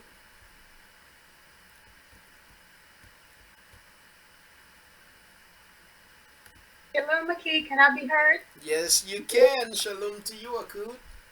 All praise to you. All esteem to Yahuah. My voice is kind of hoarse, so I hope I can be heard. Yes, we hear the hoarseness a little bit, but you can be heard loud and clear. Okay, Shalom Yasharo. It's good to be here and it's good to see everyone. Key, now, and the lesson was so good. $2 buy for that. Praise Yahuah. Praise Yahuah. Now, this is probably going to go off topic, It's okay. but it's still scriptural. But it's something I need to know. It's probably something I should already know, but I do and I don't. So, okay. In Dabarim, well, let me back up. I know that most of the stuff today is tied to the land, correct? Yes. Okay. And I know that some things, well, I know that mostly everything is still, we are to still do, except, excuse me, I know that some things have been changed in scripture, as far as, you know, there is no high priest at the moment, there is no Haykal at the moment, and things like that. But my question is, are we to still honor where, you know, where the woman is in her unclean, I don't want to say we're to be filthy or anything. Yeah. When the woman is in her unclean state, or after she has a baby, she's in an unclean state because of her flow. Yeah. Does that still apply to today? Yeah. And I say that because, you know, my son and his woman, they just had a baby. And thank you guys so much for the comments. Praise Yahuah. Yeah. Beautiful grandbaby. Thank you. Her name is Kiana, by the way. Oh. And so she was 2 weeks the fourth day. Yeah. But so back in the ancient times, she would still be unclean. The woman would be. Yes. And she would not be able to be around other people, or we be around her. Yeah. And whatever she we touch is unclean. We're unclean. Yeah. And this is all I've been reading. Yeah. So my question is, where is that today? Yes. Okay, so The that's... child will be unclean too, correct? The child will be unclean? No, the child is not mentioned. Not the child. She would have Oh, to I'm nurse sorry. Go ahead, Aki. She would have to nurse the child, so I mean, the child would have to be with her. Yeah. Yeah. Because when her milk fills up and stuff, like, I mean, you know, for most women, your milk come in on that third day. I mean, you're going to explode. So that would make the child unclean too. Nobody would be able to be around the child either. Yeah, well, she would have the child, but the purpose of those instructions, and like I've said before, when Yahuah gives instructions, therefore they're multifaceted, right? They have a spiritual message to them, and they also have a very real purpose in the natural world, or in the natural order of things. And so they're instructions that Yahuah gave, and sometimes people only see them as being something spiritual, but they represent, they're really for health reasons, right? So when Yahuah tell people to wash their hand, it was for, it ain't so much spiritual, it's for natural reason, it's for hygiene purposes, right? So when the people, when the instructions concerning the woman in her time of uncleanness, remember that during those times, that what people were using were cloth, right? Quite different from today, where you have, you know, it's different. Technology is different today than it was then, and it was, I believe Yahuah gave those instructions because of to protect us from diseases spreading among us, because of poor hygiene. And so I believe that's why those instructions were put in place. The likelihood of for example, blood getting on stuff accidentally was more likely then than it is today. Again, because it's just we deal with that differently today than it was dealt with then. Um, I really see that from more so from a perspective of Yahuah giving those instructions to keep us healthy, and and and and I believe that's really why he command that separation, to ensure that uh, diseases from didn't get spread around because of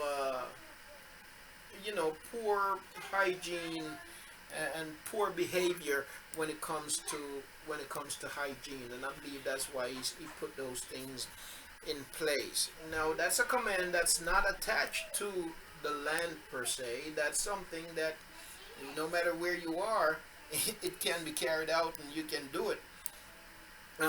But I believe too that there are real reasons, real purposes. In other words, if a woman separate herself during the time of her uncleanness, that's not a command that's going to get her into the kingdom. Yahuah didn't give that command and say, well, if you don't do this, then you're not going to be in the kingdom. It's really a command to protect us from sickness and disease. There's a video that I did a few years ago in Foundational Facts Fellowship. I don't remember the title of the video, and because there's so many videos on YouTube, it can be hard to find some of those videos, but I'd like to see if I can find that, because I did cover that, some of those laws, in that video. And I'll have to see if I can find it and maybe post it to Facebook or something, and you can take a listen to it. I could, but I don't believe it's a command that's attached to the land. It's something you can do wherever you are. But I also believe that Yahuah gave those instructions for reasons, and in that case, it was for health reasons. And so, if you can coexist healthily without the risk of contaminating people and stuff during that period, I don't see necessarily an issue there. Then if you can if you have the wherewithal to exist otherwise, to be separated, and that's what you want to do, I don't see a problem with that either. You just had some. So that would be my response, Aku. Okay, Tudaki. So it's I just pretty much have to use wisdom, in other words. Indeed. And again, if some people just don't have the ability or the kind of setup to be able to do that, right? For example, right now, still today in India practices that, right? Not all over India, but you still do have some people in India who does. And what happens is, when that time comes, once a month, or during, if a woman gives birth to a child, the woman in India, what they do to this very day, in some parts of India, that woman, and the man's not helping her either, but she has to pack up her stuff, pack herself, and go to this little place that they have. They build these little sheds for these women to go in at that time, and the women stay there until their period of uncleanness is over. But the sad part is, in India, there is no real, it's not a place of comfort. It's in many cases it's cold, because the place is not really built up. It's a rundown kind of place, and it's a miserable place for women. So I was listening to this program, this documentary on it, and where like you have people, saying that it's inhumane the way that because and if the woman don't go to that place during that time, her husband will beat her and put her out the house and things like that. And they were saying how inhumane it is and so on. You know, so Picture that though. Really, like all over America, you have women building she shacks. Tell me I can go somewhere for 7 days, okay? Every time I come, I'm bring a piece of wood. By the time I get done there, y'all will want to come be with me. Okay? yeah, but Please. I believe it. Yahuah give his instructions with purpose, for a reason, and if still I believe that if you have the wherewithal and that's something that you can do and want to live that way, then by all means. The reality is not all people are in that position to do that, and at the end of the day, I believe he gave those instructions for the protection of his people, as far as when it comes to controlling the spread of disease and so on among the community. Yeah. And, I just didn't want to be, I just wanted to know how to do things kind of the right way. Yeah. And they don't live, my son, he doesn't live with me no longer. Mm-hmm. They have their own home in Houston. And so I'm like, well, man, do I go and visit? I'm going to be sitting on the same couch. I'm going to hug her and kiss her. And oh my goodness. And I'm talking about my daughter-in-law now. I'm going to be, because we kiss every time we see each other and hug. Yeah. So I'm like, oh my goodness. And then if Robert touched me, then he's going to be unclean. And, sometimes we can get carried away. But this is, it's sitting to wrong what I was reading, Yes. And Yes. so, okay. Yeah. Again, and she there. really, I'm sorry, go ahead. Yeah, again, Akut, many times I've had this discussion before, where there are things laws that Yahuwah gave, and and I believe that sometimes where people err is that, transgression is transgression, right? But also, you have to put context to a thing. When Yahuwah gives his instructions, it's in light of what's going on at the time also, how people are living, how they had to live, the conditions they had to live under, and so all of that plays into what he is saying. He is addressing a situation that needs to be addressed, and so he's telling the people how you ought to go about doing this so as not to make matters worse for yourself. And I believe that we live in a time where, though it was necessary for people to live that way at that time, we live in a time where it's no longer, it doesn't affect us, So it's not so much, really wasn't about making a person spiritually unclean. It was really about keeping the community healthy. Yeah, because I think if Tudaki, I understand. Praise Yahuwah. like he told them to when they out at war and they got to relieve themselves to bring a shovel with them to cover it. Like, all right. To for bringing up that very important question, Akut. All right. Let me see. Anyone else before we close out today, family? All right. Okay. Well, in closing, I'm gonna say this very quickly. Okay. Go ahead, Aki. I just want to say shalom to the family. I missed the whole entire study, but just want to say shalom and give our praise to Yahuwah. Shalom. Shalom. Great to hear you, Aki. It's better to be late than never, as they say, right? Absolutely. Great to hear you, my Aki. All right. Let me go to Aki Yarum Yahu. Please go ahead, Aki.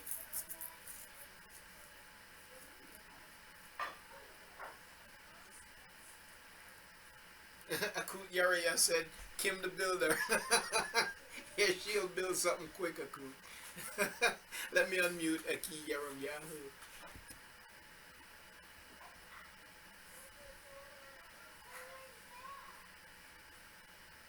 Can you hear me, Aki? Yes, Aki, can you hear me? Yes, nice and clear and lovely. Yeah. Shalom. Shalom, Go Aki. down. Shalom. I I I just want to express it's been another beautiful uh, message. But I want to say that according to the reading, in verse 20 and 21, it says that beware therefore of fornication. But he's saying that if you wish to be pure in mind, to guard your senses from every woman. And in 21, it says, and command the woman likewise, not to associate with men, that they also may be pure in mind. So it just seems to me that this is a father who's trying to tell his sons not to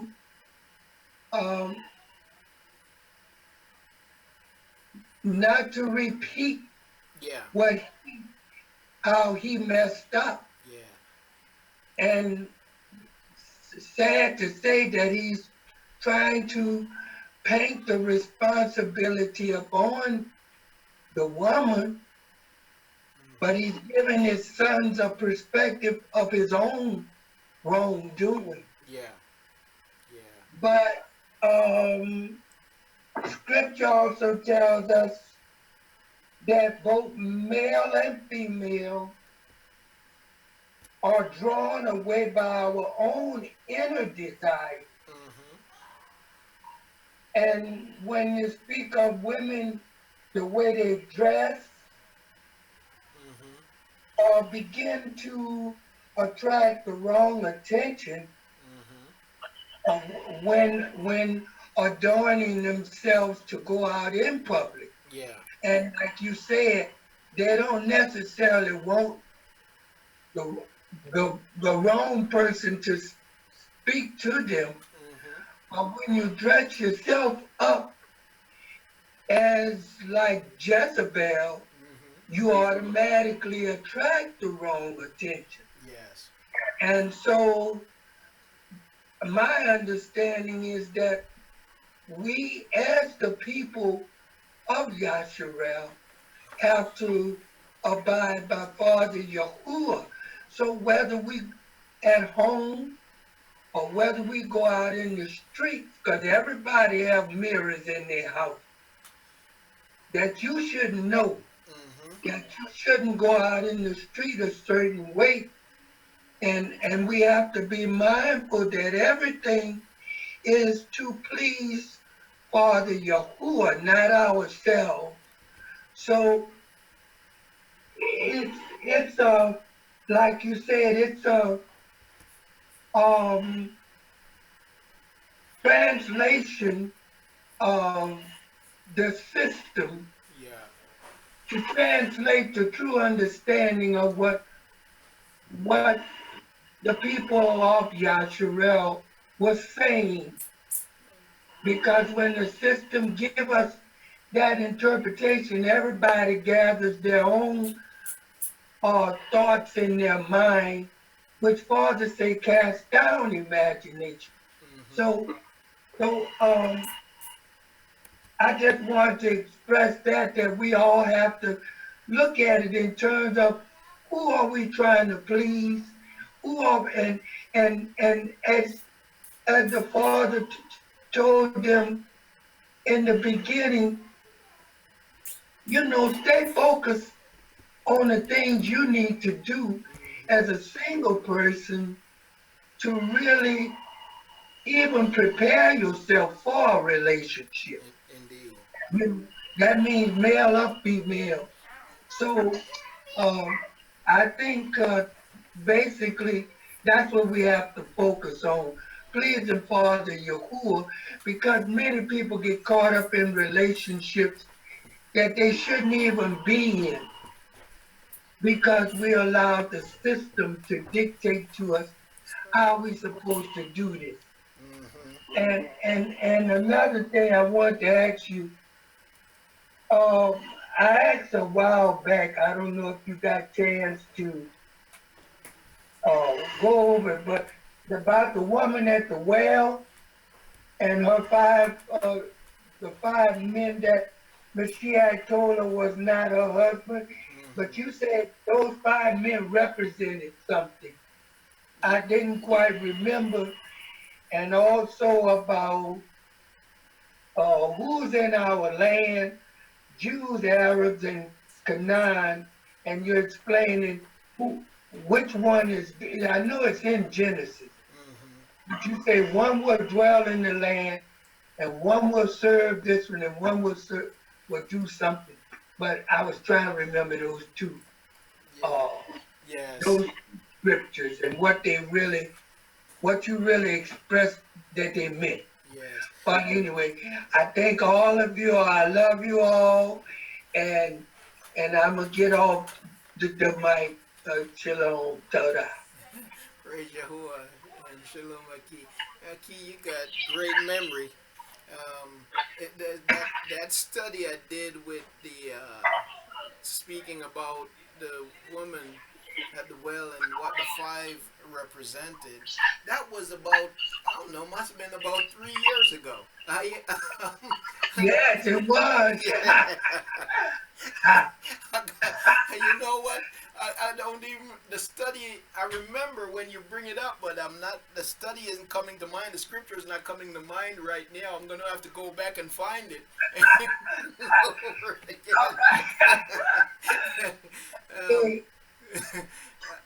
The other thing is, too, when you're talking about being in the land, I believe you're speaking about Bereshit chapter 9, which is one that we went over a while back, too. Yeah. And the one was in the land is the Arabs and Ashkenaz. So basically, the Jews, what it showed is that they would possess the land for a time. And again, it's a study that I'll have to revisit, go back. I don't even know if those recordings are on YouTube, because I think we did those studies when we were on Pal Talk, and not everything that we did on Pal Talk made it to YouTube. So I'll see what I can find, though, Aki. Okay, can you still hear me? Oh yes, oh yes. One more thing. Well, I don't know about everywhere, but I know people here in New Orleans are breakfast fanatics. And we were trying to wonder because I remember you spoke on rekindle the fire. What is it, trying to get a better understanding? I know we're in captivity and all, but are we supposed to not be cooking grits and stuff like that? Oh, no, not at all. No, you're certainly fine, Aki. When it comes to and you're speaking about as far as Shabbat, right, Aki? Yes. Okay, great. Yeah, so the scriptures talk about kindling a fire on the Shabbat, right? And as I've stated, my studies have taken me to a place where I can't speak with any certainty. What I've found in my studies is that for me it's really difficult to say when the Shabbat actually is, and to me, I believe that it's based on the calendar used that we see in the book of Enoch, but we have some other things that keep us from actually knowing what day it would actually fall on. The Shabbat does not change. It is a set time, a set day. It doesn't change. But what day of the week that we're living in now it falls on, I have a difficult time saying with certainty what that is, and that's because of what has been done over the years by the different emperors that have been in control, and how they have lost track of time and reestablished stuff and all kinds of stuff that they've done. With that said, the Shabbat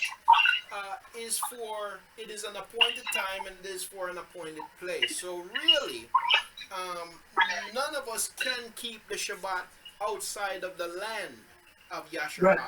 It is for that place. And there are things that when for that appointed time, the things appointed are for that appointed place. So we're in captivity.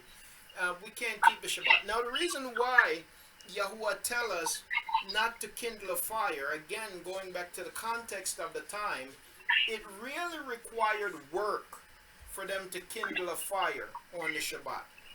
And so when you look in the book of, I believe in the book of Numbers, Bamadabar, for example, you saw where this young man, he went out on the Shabbat gathering sticks, right? To Yes. create a fire. And what happened? They stoned him to death because he was out there laboring on the Shabbat when he shouldn't have been. So Yahuah gave the command not to kindle a fire, because kindling a fire on the Shabbat at that time really and truly wasn't just going in your kitchen and switching a switch and you got fire immediately. It was about going out there and laboring to build a fire, you see, and you wasn't supposed to do that. So some people in Judaism, they say you can't turn on your microwave, you can't turn on, some people don't believe you can even turn on turn the key in your car because you're kindling a fire because of internal combustion and stuff like that. When that's Judaism, you see, that's not scripture, that's Judaism. The purpose that why Yahuah gave those commands are really something totally different than what people have made it to be. Oh, well, now you cleared it up. Breakfast is on. Yes, indeed. Yes, thank you. I thank you so much, Toda. Shalom, my kid. I know that some people will find what I just said offensive, but it's the truth, and it's a fact, you know. And nobody living in captivity is actually keeping Shabbat. You're really not. When people don't realize that there is more to keeping Shabbat than saying Shabbat Shalom. You see, there's really more to keeping Shabbat than saying Shabbat Shalom, according to the scriptures. Not according to me, but according to the scriptures. I know that it's a touchy subject. I know I offend a lot of people when I say that, but it's the truth. Okay? All right.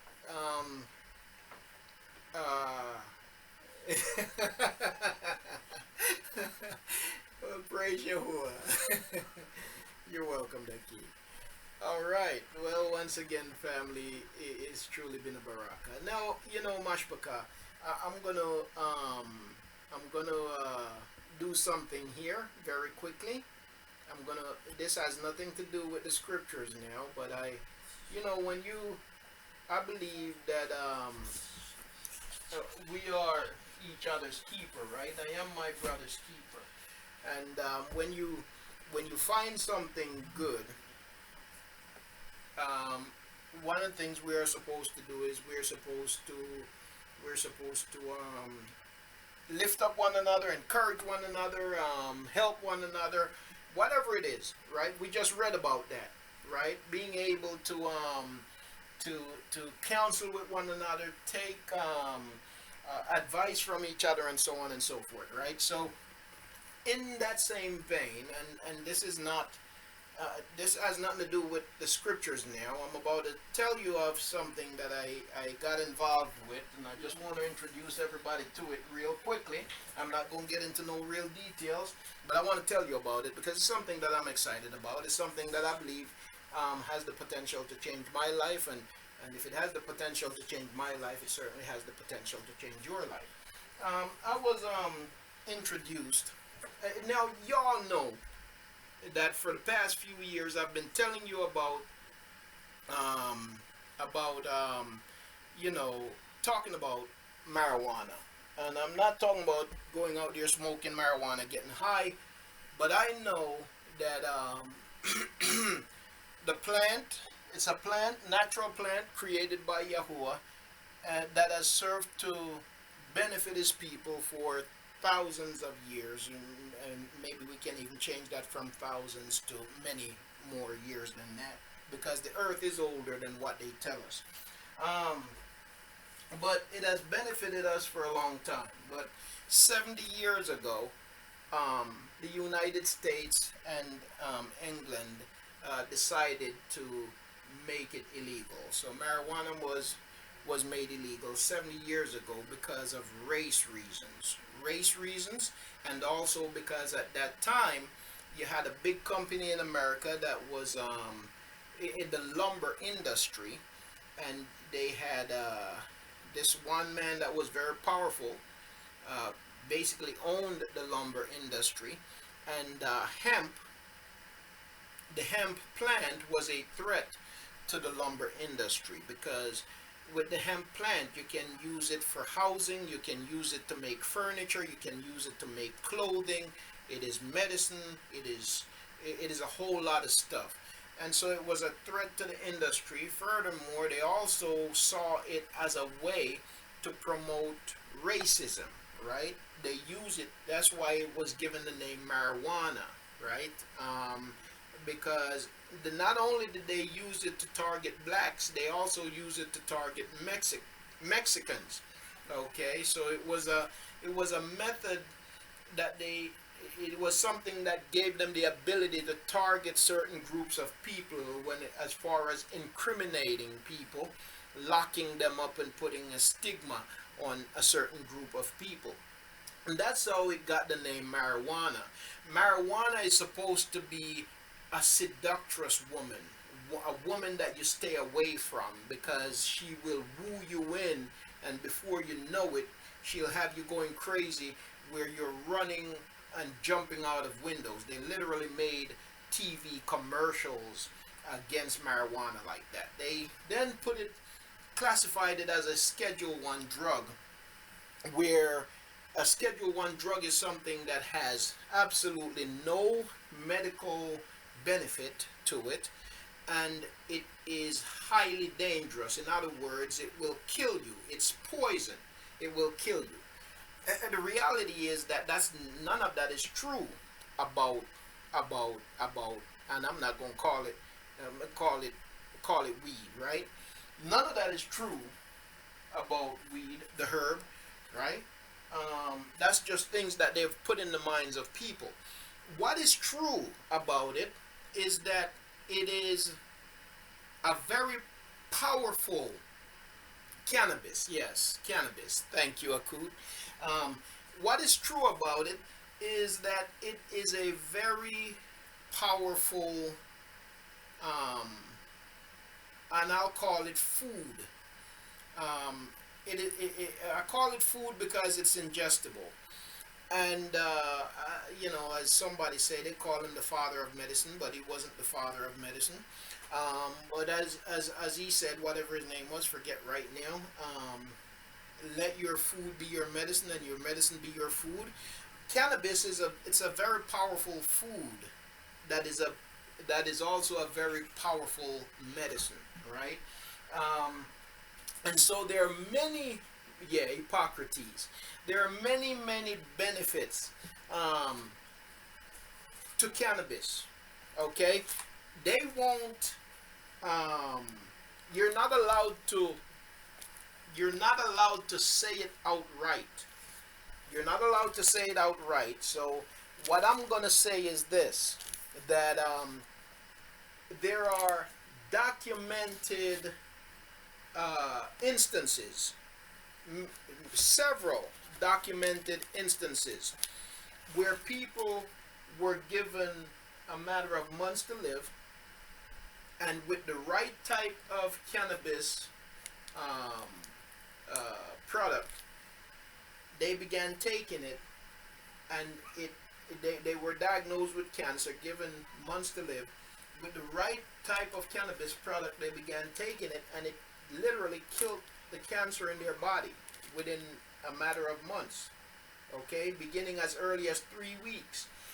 that's out there. You'll see testimonies of that. People who, you'll see their testimony and their journey. It's on YouTube. It is good for inflammation and different things like that, right? So I believe in the product, and so my Akut Yaria introduced me to this business that she's involved in, and I got excited because of the product, not because of the business, but because of the product. I got excited, and then I thought, I'm interested in taking that product, and then I thought, well, if I'm going to be taking the product, and there's a business opportunity associated with it, then I might as well get involved with that too, right? Because if I'm going to be taking it and I can make some money doing it, then I might as well do that too. So I got involved in this business. Akut Yaria is also she's the owner in the business also, and I just got involved. I'm just getting started, and so family, I believe that it's something. I believe it's a great opportunity, and I intend to share it with everybody that I know.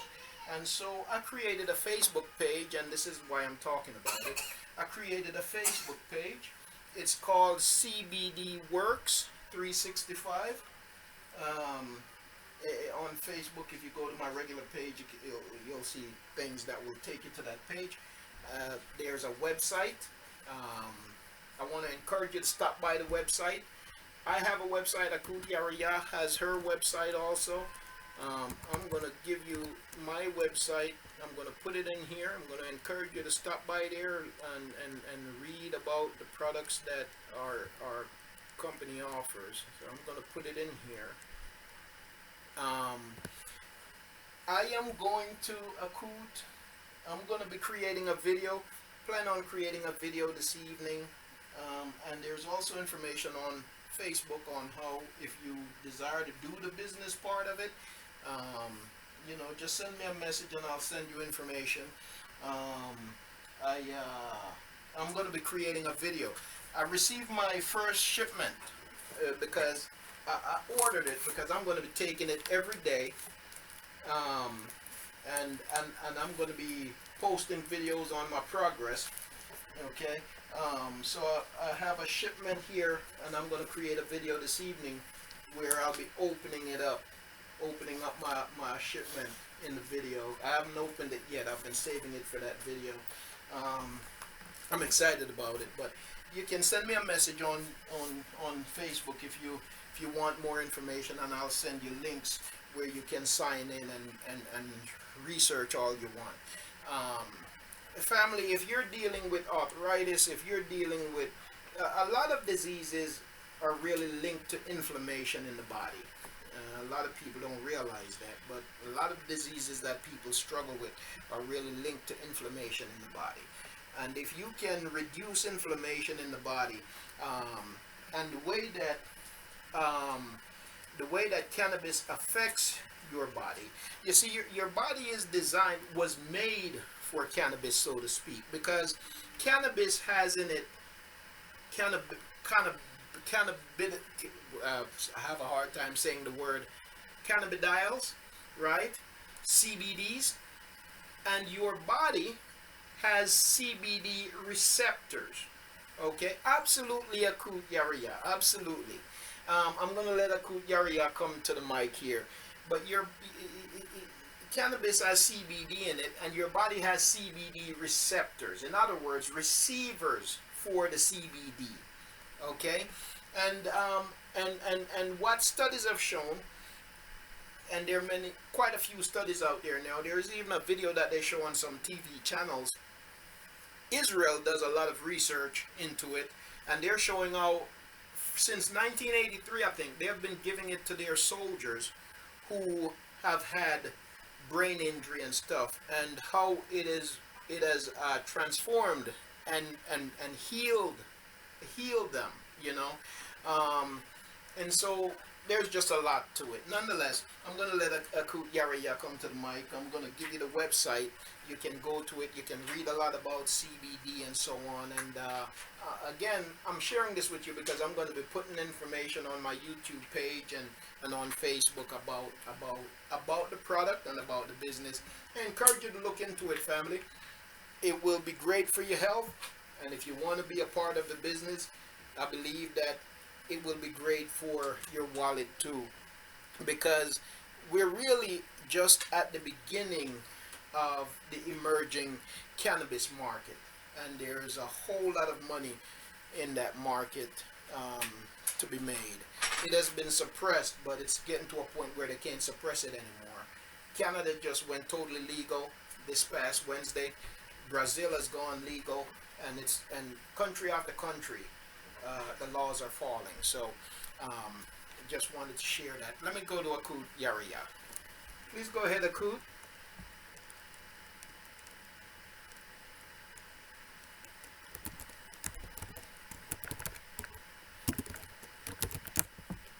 Share a couple of things from my experience. Can you hear me? Yes, we can, Akut. Okay. And I don't want to belabor the point. Like Akeem said, it's very exciting. Of course, and I think it's more of an educational thing. I think people are not educated about what cannabis are. Marijuana is a cannabis. Hemp, which our CBD oil comes from, is also a cannabis. It's a generic term for cannabis. Cannabis is a generic term. So you have different flowers, you have different fruits and vegetables, and they have different properties. So even though marijuana is grown to, and it has a great amount of the tetrahydrocannabidiol, which is the psychoactive part, which makes people high, and it does some other good things as well. But if people smoke marijuana for that particular reason, however, the cannabidiol that is in hemp, they're finding has most of the healing properties. And so there is no psychoactive part. Hemp is going to have more CBD. It has a small percentage of THC, which I think is 0.3% is what the 2014 Farm Bill allows. But there's a difference between the two plants. So CBD is the oil which is extracted from the hemp plant that this company does grow. It's grown in the States. It's non-GMO. It is organic. And like you said, I think it's imperative that we kind of learn to understand or educate ourselves about what it is. I have been using it, I think, for a little over 6 or 7 weeks, and I have arthritis. Anyone that's older, and that's an inflammatory disease, believe me. And my back has been hurting, and my knee, I had big trouble. But over the past 6 weeks, I've just noticed that I don't have any pain in my back anymore. And it's not really something that you may notice right away. I think the first thing that I noticed when I took the very first drops of it is that I slept very soundly. I don't even think I moved during the night. That's how sound I slept. And I think sometimes, especially women, we have a tendency, if I would wake up sometimes in the middle of the night, I could not go back to sleep. But now if I have to get up, I can go right back to sleep. That's the first thing that I noticed. You do receive a very calming effect when you take the oil, because what it's doing in a very simple process is that it's restoring balance to your entire body. So you're talking about your central nervous system. I mean, right down to the cells in the body. So it's a big thing that it's doing, and a very complicated thing, because the scriptures tell us that our bodies are fearfully and wonderfully made. It's just that we don't fully understand how wonderful our bodies are. But the abuse that it has taken over the years due to, the pollutants and all the junk that we eat, it's taken a lot of hits. So I'm very excited about CBD and what it's doing. It's non-toxic, it's not a drug, and you cannot really take too much. One of the things that I'm finding out is because it's considered a supplement, there's not really a dosage recommendation. So sometimes people have to kind of experiment on our product. It tells you how much to take, but you can take more or less depending upon what's going on with you. But you kind of have to work with it. But I'm excited, and I praise Yahuah for allowing me to find it because there's been a lot of help for people that have PTSD, behavioral issues, which is one of the reasons I was praying about something for one of my children. And I think the potential for helping people with those types of issues and everything is very good. So thank you, Aki, for allowing me to take a moment. Praise Yahuah for everything that he has made and created. The world has tried to suppress a lot of stuff, like he says. And there may be some trouble around it. I don't know. But right now, it's a door open. And if there's any trouble, it probably will be coming from the pharmaceutical companies. That would be my guess. But it's not right now. So I encourage everybody to check it out, to learn about it. And that's all I have to say. Thank you, Aki, for letting me share that. Yes, Toda Rabba Akut for sharing. And again, family Akut Yariya, she introduced me to the product and the business opportunity, and I was glad that she did. And I've been researching cannabis, uh, both from an investment perspective. I've been investing in it. Still, I have stocks in different companies. And I've been investing the benefits of it for quite some time now. Excuse me. And so, it's something that I really believe in because I know that it's going to help. It's going to help. It's going to help a whole lot of people, and it has been suppressed. Now, there's a video that Akut Yariad had shared with me that I'm trying to find so I can share it with you, family. I just want to leave you the link so you can look at it. Excuse me. Um, uh, but right now I'm unable to find that video, but I would really like to show you that. Yes, Sorry. Akut? If you can't find it, if they go onto YouTube and just type in the inside story of cannabidiol, Okay. the CBD, and it's a doctor that's, and the reason, and there are a lot of links out there, but the reason that helped me because he explained it in very layman's terms where you can understand a very complicated process and pretty easily. So it's the inside story of cannabidiol. Yes. And so it's on YouTube. Yep, I found it. I'm gonna put the link. I'm gonna share the link in the room here, and also on the YouTube link. I'm gonna just post the link so you can go to it. Your family, before I close the room, just click on that link so it opens up in your browser, and you can watch it later. But that's a good video. I watched that one, and I've watched other videos. Like I said, there's a series that they're showing on some channels on television. I've seen it on Fox, and I've seen it on the Travel Channel. But there's this documentary that they're showing on television about CBD, the benefits of CBD, and testimonials as to how it has impacted the lives of people. There's one lady, a few years ago, she, after taking it for a couple of months, she had stage 3 cancer, and taking it for a couple of months, CBD oil, not the one that we sell, there are different types, but there's this one where you kind of cook it down slowly till it gets to this tar-like consistency and tar-like color. And what she would do is she would put it in these capsules that you can buy. You put it in there just so she can swallow it, and she would take that, I believe, 3 times a day, and it killed her cancer, totally eradicated the cancer.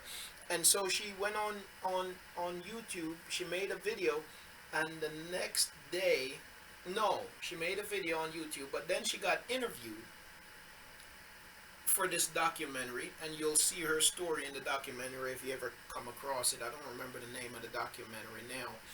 But after the documentary aired, the federal government raided her house. That was before CBD was even made legal.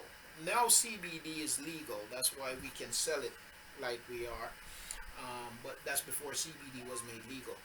Um, but they raided her house and locked her up. You know, simply because she said that she gave her testimony that she showed her medical records and showed how she was healed by this, and the federal government raided her house and locked her up. You know, but what we're selling, it's totally legal. There's no, you don't have to worry about nobody kicking your door down, um, and you know, it's something that you can do the research in certain conditions if you're dealing with certain conditions.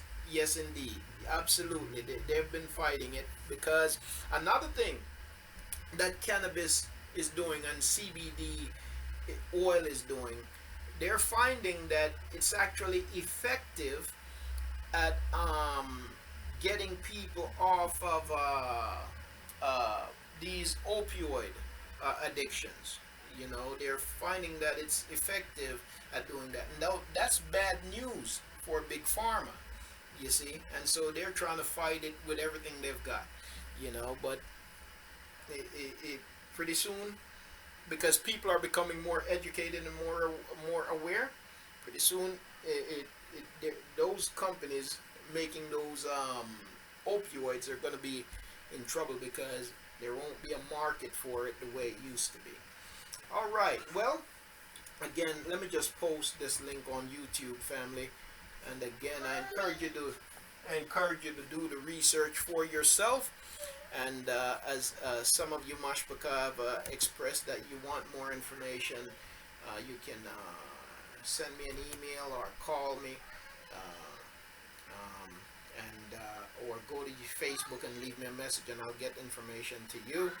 If you're involved, excuse me, Shah, if you're interested in the business, like Akut Yariya, she's working with me, her and Aki Daryl, the gentleman that introduced her, they're working with me very closely and teaching me, and so it's we work with each other to make this thing better, you know. So it's nobody left behind, really. So you know, if you're interested, by all means, let me know, and I'll take the time to make sure that I explain to you how it works, how the business works, and the opportunities that are there.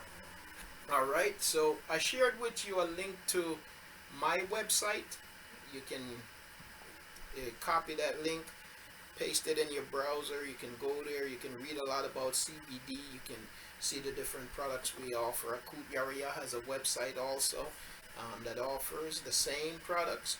Okay, so Mashpaka, just wanted to share that with you because I believe if there's something good, then I want to see my Mashpaka do great, and that's what this is all about. Okay, all right. Well, real quick, Aki. Go ahead, Aki. It's interesting that you bring this up again because I've been having trouble trying to find different alternatives the way to eat. And, one thing I'm cutting out is the cheese, the mayonnaise, and things like that, replacing the mayonnaise with nothing but oil and eggs. I'm replacing, raw eggs on top of that. I'm replacing that with olive oil and things of that nature. But I say all that to say, it's kind of interesting that y'all bring this up because, sometimes I believe personally, your whole person in your heart, for whatever reason, to try to switch it up, try to be better pertaining to the way you eat and things of that nature. And so, this kind of lines up with the things I've been trying to do. Yes. So, for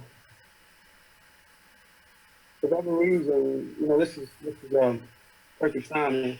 Now, I know that you said something about going to your website and being able to look that up and everything, which I will do.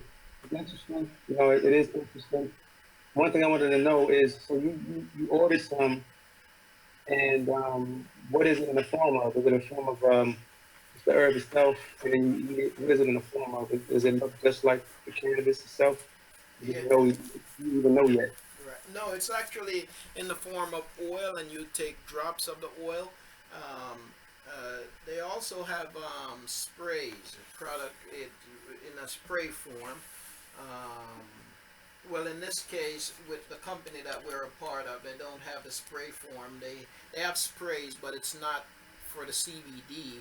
It's other natural sprays that affects whether it be memory or Mm, mm, alertness, mm, energy, mhm, weight mhm, loss, but it's all natural food stuff. You know, it's no chemicals. Um, it's not made from chemicals or anything like that. And the other thing too about the CBD oil that we sell, the thing I love about it is that, for example, you can go to Walmart and buy a bottle of CBD oil, pretty cheap. But one of the things you'll notice when you look at the ingredients, you have a whole host of ingredients. So you're really not, you're getting just a percentage of CBD oil and then a whole lot of byproducts and in some cases chemicals, because the process by which they extract the oil, they're using solvents, they're using chemicals to extract the oil, whereas in this case they use no chemical. This company uses no chemical to extract the oil, and so you're really getting a pure form of the oil. And they use a CO2 process to extract the oil. There are no chemicals involved, and that's one of the things that really caught my attention. It's really a pure product. From all that I've read, I haven't started taking it yet. But for example, this gentleman, Daryl, he told me about this lady that he was talking to, someone he knows, and or she's probably in the business. I don't remember, or she signed on to the business because of what she experienced. But she had gotten burned by some steam, and he suggested to her that she use the oil. I think she already had the oil, or he gave her some. She used the oil, put it on it, and see how it works out.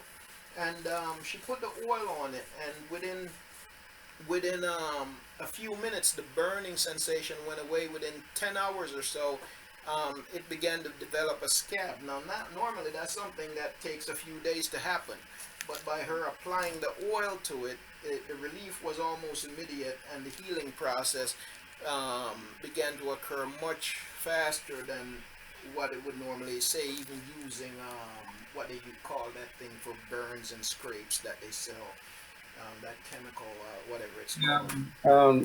yes, phone. Yeah, Neosporin. So when she used it and she saw how it affected her in that instance, she began to order the product, and now she is actually a business partner. She's actually selling the product because she see how it works. So that's just some of the things. I have an order here, and when I do the video, you guys will see it. Um, but I ordered it because I wanna. If I'm gonna sell something and tell somebody about something, I'm not about lying to people, and I'm not about trying to sell somebody some fake dream. If I don't believe in it, I'm not going to put my name on it. I'm not going to try to sell it. And so I believe the best way is to use it, and see the effects of it, and that will give me a stronger voice to speak on it. So I believe in it, and I've ordered it, and I'll be using it, and I'll be telling you guys more about it. Okay, Shalom, I would definitely, it's interesting, and I'll definitely be checking it out. Praise Yahuah. Well, once again, I just wanted to share that with your family. You are family, and I believe that it would be, if I did anything less, it would be wrong. So, again, I'm not here trying to convince anybody, trying to twist any arms at all. I just want to share with you. All right. Yes, go ahead, I just Akut. want to ask a question. So, Akut, Yolanda wanted you to post your link again, Oh, but is it hempworks.com? WERKS.com, Hempworks, No, WORK. www.hempworks.com/CBD Well, my Yeah, question was, is there a K in front of the X before the .com? yeah. There's a yes. There's a K in front of the X. Yeah. Okay. She wanted you to repost it, please. Okay. Let me just put that up there. ERKS 365. All right. So there it is. Hempworks, WORKS.com/CBDworks, WERKS 365. Okay, great. Okay, Aki, great. All right. Well, Mashpaka, once again, it's been a delight and a baraka being here with you today. It is my hope that our fellowship has been a baraka to you, and may Yahuah truly continue to barak you and barak us in all that we do. And let us continue to live for Him, family. Hallelujah. We're going to close out, and I'll be talking to you soon. Later on this evening, I intend to get back on to do a live video. So in a little while, I'll get back on and I'll do a live video about the business and about the product. It will be a short video. I'm gonna keep it short. And so hopefully, though, it will provide some information that you find to be helpful. All right. Love you all, family.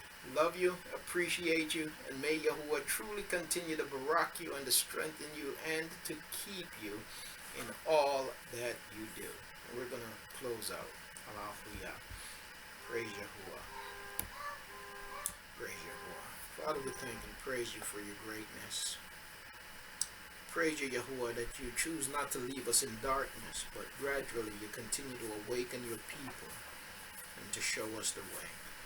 Pray that you would continue to lead us in all that we do. Help us to be set apart unto you, Yahuah. May we esteem your great name always. Pray that you would barak our mashpaka wherever scattered. Barak our homes. Barak our hearts. Give us shalom. We pray for your provision. We pray for your strength. We pray for endurance. Do this, we pray. We pray that you would keep us as we travel, as we lay down in our homes, in our beds.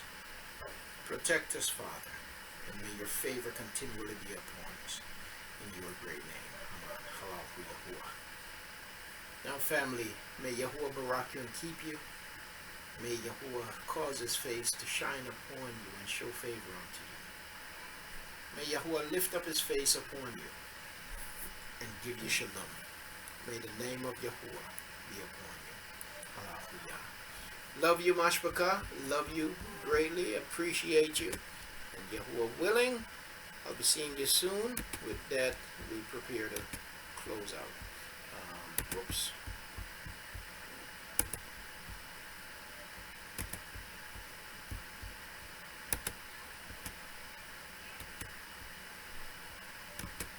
My thing is frozen here.